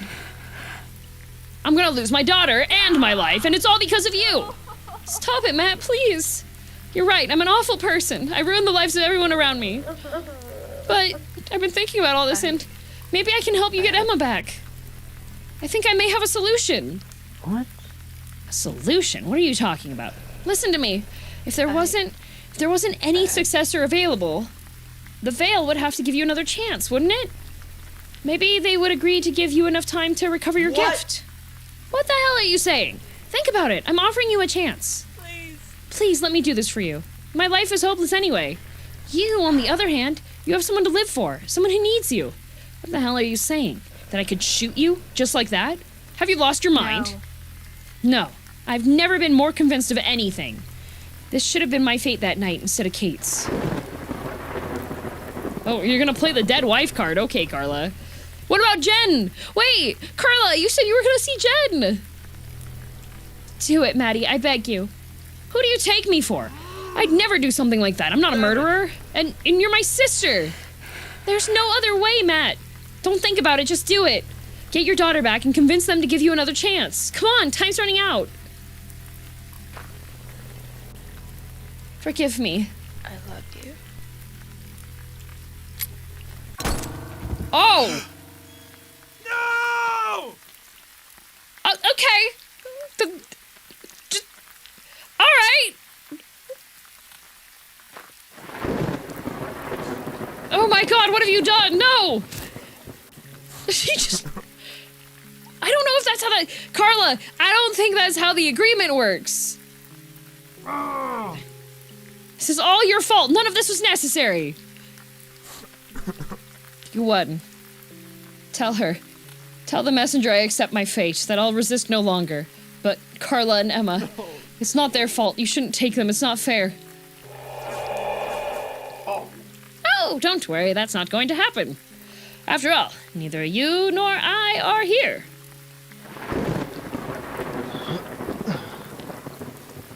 What?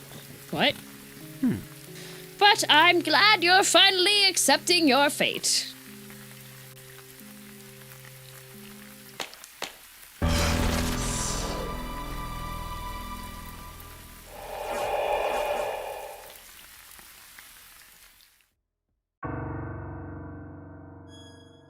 Huh? Stupid Eldritch Butler.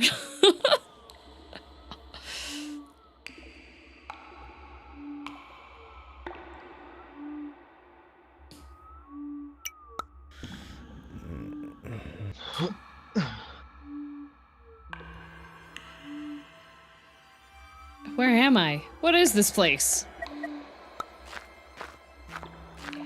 Oh yeah, sure, let's go down the dark tunnel. Oh, great!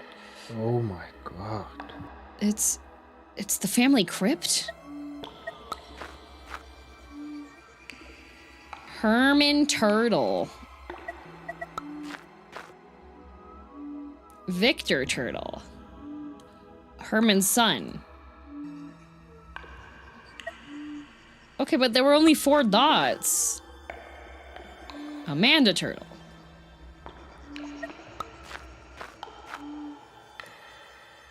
Marjorie Turtle. Jack Turtle. Grandpa Jack. Benjamin Turtle. Dad.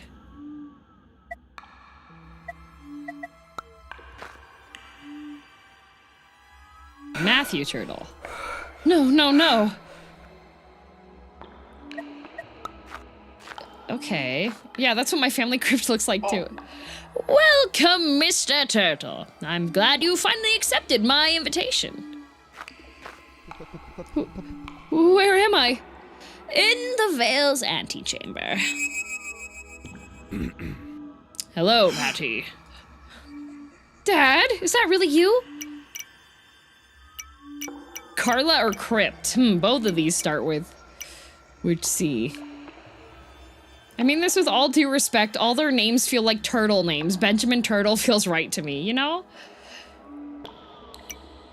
Marjorie looks like she didn't have her powers for very long. Yep. Dad, something horrible has happened. Carla shot herself. It's all my fault. I was cruel to her and now maybe she's still alive. I need to go back and... I'm sorry, please forgive me. Matt, stop. Carla's fine. No one was hurt up there. You've been here longer than you think. You've been lying here for hours. What are you talking about? And Emma, where's Emma? She's safe. She'll go on with her life until her time comes. Then, are they both okay? But where are we? Right below the cemetery. The turtles, who had the honor of serving as Mantle Peak's mediums, have a privileged resting place beneath the town. My body is down here as well, and yours rests at my side, as it should. But I'm not dead. I can still get my gift back. But, Dad, I can still get my gift back! I spoke to Ron. He told me I just needed a little bit of time. You already lost the connection, son. You must accept it. So that's it? Is this all? There's no way back to my old life? With Emma? There never was. For better or for worse, this is our family's fate. Saying goodbye to your loved ones is very painful, but time will make it easier, trust me. Thank you for letting me receive my son. A pleasure. You may return to your rest, Mr. Turtle. Goodbye, son. Dad. Oh, okay, bye. Man, that's nice. You just have a talk to dead person television there. It's time. Are you ready? I am. Good.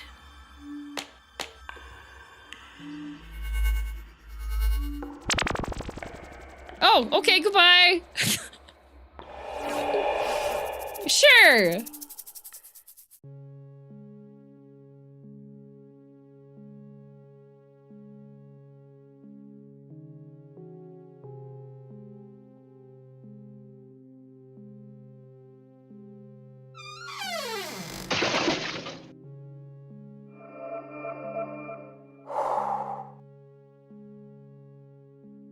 Butler needs better posture. I mean, gaming.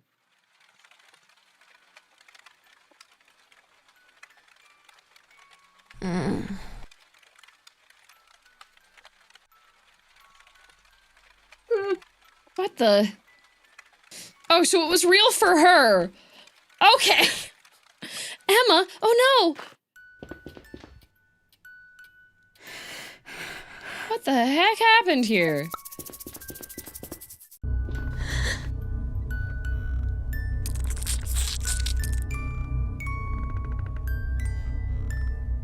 Can we just, like, leave her in here? Can we just, like, turn her?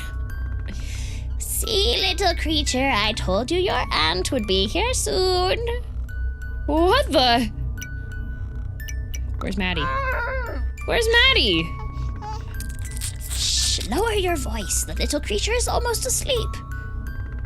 Congratulations, Carla Turtle. Your gift is fully developed. You are the new medium of Mantle Peak. The previous holder of the gift has successfully traveled to the Vale. What? What? You mean Maddie is... But that's impossible. I was just out there with him. We argued and then I...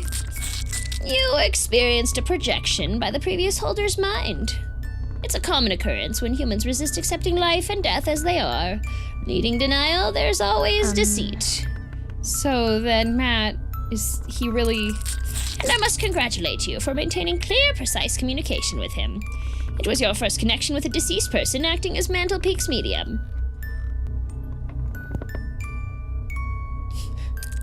My work here is complete. Take your responsibility to the Vale seriously, Miss Turtle. Honor your ancestors and fulfill the agreement with the Vale in a satisfactory manner.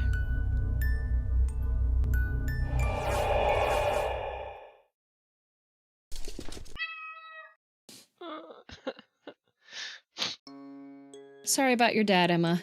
I promise to love and protect you for the rest of my life. I won't let you down. I promise. That's how they get them. He was already dead through the night. Yep. Ooh, 2 years later, we get an epilogue? And you know what happened then? Now, The oldest of the turtles, Lord Herman, made a pact with the fairies of the Vale. wow! And so the fairies woke up Lady Maeve so they could live happily together. Old Herman buried his sword as a sign of peace and built a magnificent town around a castle. Yay. And he called it Mantle Peak. Really? Seriously, Carla? Are you telling my daughter a children's version of the family story? She's the one who keeps asking me. She's tireless. But don't worry, it's still a very whimsical version. I'm saving the gruesome parts for when she grows up. Okay, Maddie, the little one and I are off. I don't want to be late to my AA meeting this afternoon. I'm so proud of you, sis. Wow. Whoa, what was that? Dinosaur Emma is hungry. I'm not a dinosaur, heh. What did you say? I can't hear you with your tummy rumbling like a brontosaurus. Come on, sweetie, let's go home. Your aunt is gonna cook you something so good you'll lick your chubby fingers. Okay, your choice is mac and cheese or chicken with potatoes. Mac and cheese! At your orders, my lady. Come on, say goodbye to Dad. Bye, Dad. Emma sends you some sticky kisses.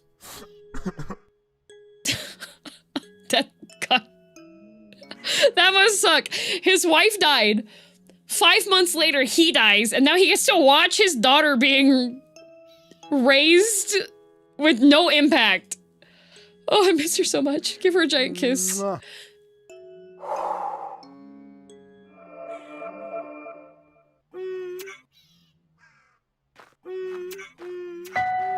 What? Uh-oh. How did she hear?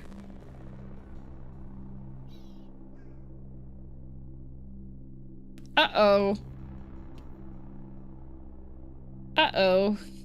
And this is how Matthew's story ends. He had to travel a painful path to accept his personal tragedy, wasting time and energy resisting the inevitability of death.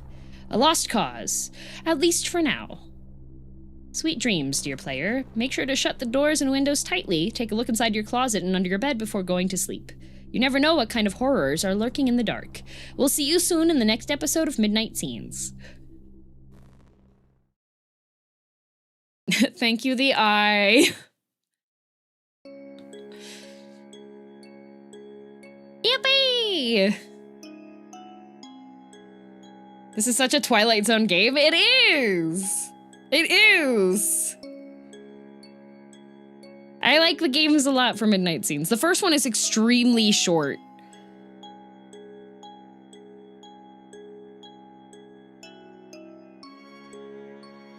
And it's just an extremely small group of people working on it.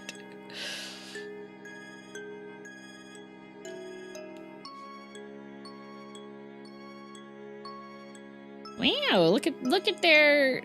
It's full of pixels. What a name. Nice!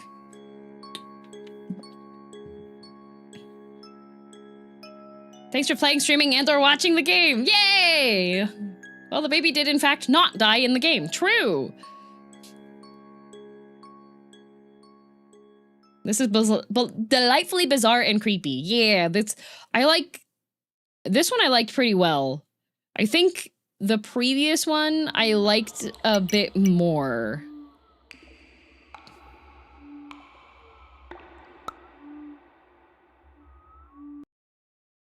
The previous one is, let's see, I had 90% of they do have achievements for choosing stuff.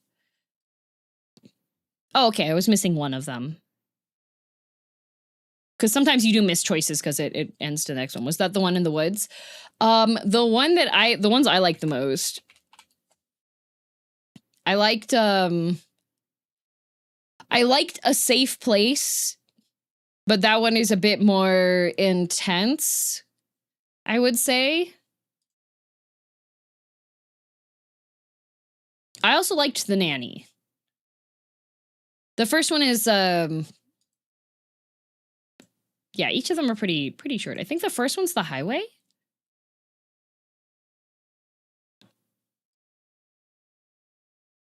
Was the baby a ghost? No, the baby was not a ghost.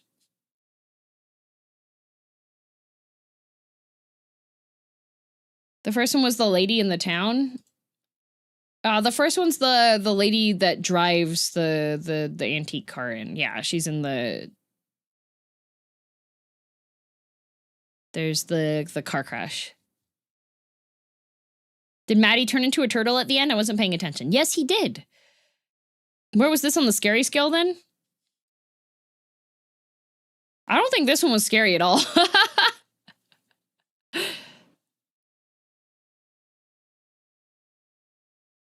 Like it's so with Twilight Zone style stuff, so the Twilight Zone stuff isn't really, some of them are scary, but not other ones. I'm gonna be honest, I was expecting more scary. It was on thriller side, spooky and disturbing, you know? Not really scary, just uncomfortable. Yeah. A Safe Place, I think, is my favorite one so far.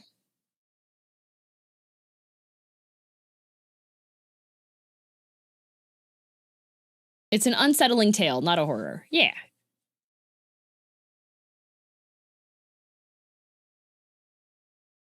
I like the game.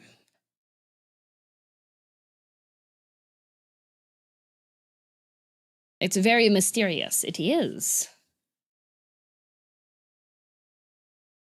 Definitely unsettling. Supernatural, but very real themes. Yeah, that's kind of along the lines of a lot of the other Midnight Stories games they have. A Goosebumps, if you will. Yeah. How many of these are there? That was the fifth? Sixth? The most recent one. 1, 2, 3, it's 6. That was episode 6.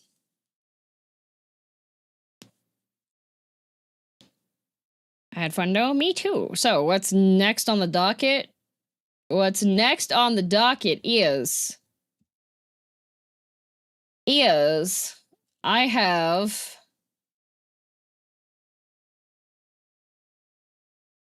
there is another, it's a horror game that is also a short horror game that I should like to play that I mentioned before. I have to make a quick Rimworld anomaly. No. 2 in a day? Yes. 2 in a day. I need to make a quick thumbnail though, because I didn't know how long this one would take me.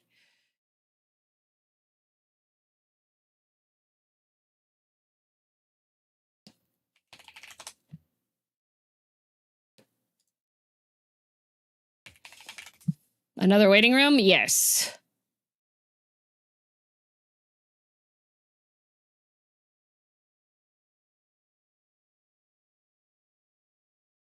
I have to find a good,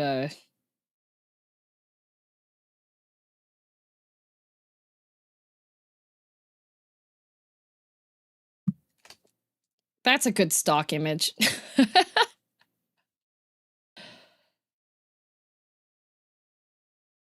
So the other game is called That means switching YouTube chat again? No? Yes, it does. Yes, it does mean that. The other game is called Ravenous Devils. Yeah. And I don't think I'll be able to get through it all the way today, but it should be a good amount of story.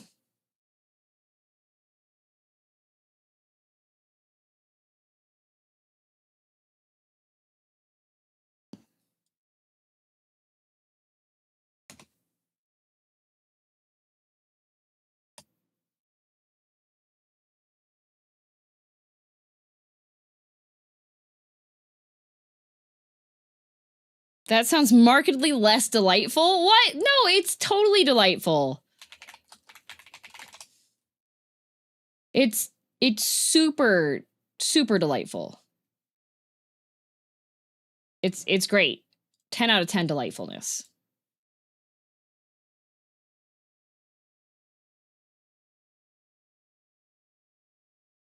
How many of you like eating at diners?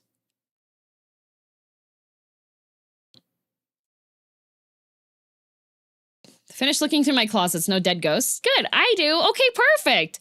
You like having a nice what's your favorite thing to order when you're at a diner?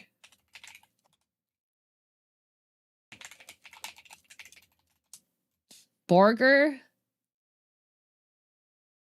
Ambrosia? And they don't serve ambrosia in the diner, unfortunately. Coffee?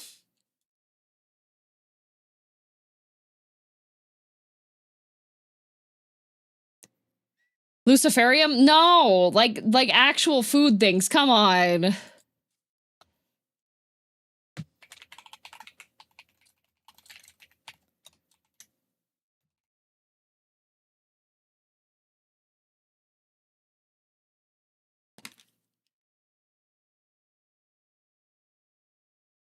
Big breakfast, fruit dumplings? Like, what do you mean fruit dumplings?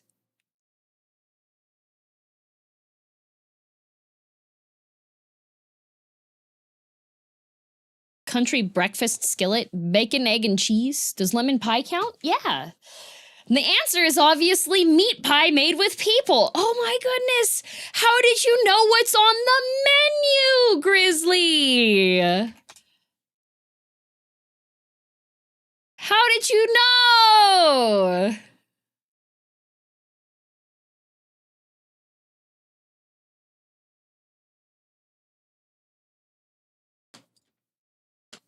Delicious. We don't really have diners here. I like diner food. Can I get a refund? Nope.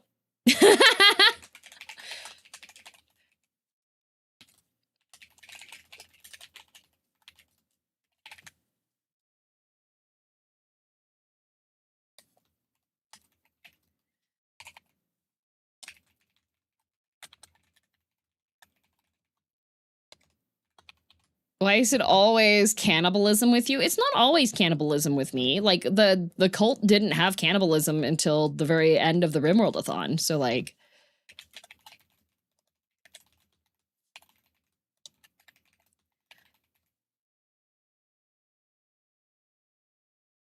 I thought you meant the real cult for a second? No!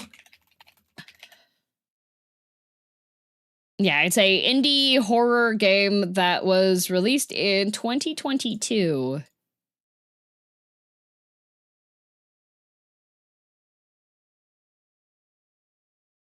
It doesn't all lead to cannibalism. I've played some other games that don't have cannibalism. Like, Code Vein 2 doesn't have cannibalism. As long as you don't eat a brain, it's fine, right? Yeah, exactly. Exactly. You mentioned cannibalism more than anyone I've ever known or watched. Yeah, but Blarney Boy, how many other people do you watch? Or know? Hmm?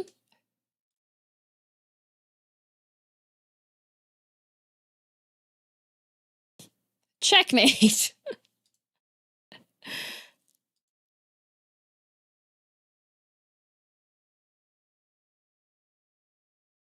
I don't know. The vampires are kind of cannibals. Yeah, vampires are cannibals. Nope, Blarney has a point. You are definitely the one who brings it up the most by a wide margin. Corpse, how many streams do you watch? Not all vampires, please don't group them all together. Okay, Swim. Like a dozen. Corpse, can you count? A bunch. I see. They need to watch Shinri. Yeah, Shinri mentions cannibalism more often than I do, I'm pretty sure. But anyways, I'm gonna put the BRB screen up and send over to the new waiting room. Hopefully that shows up. If it doesn't, uh-oh.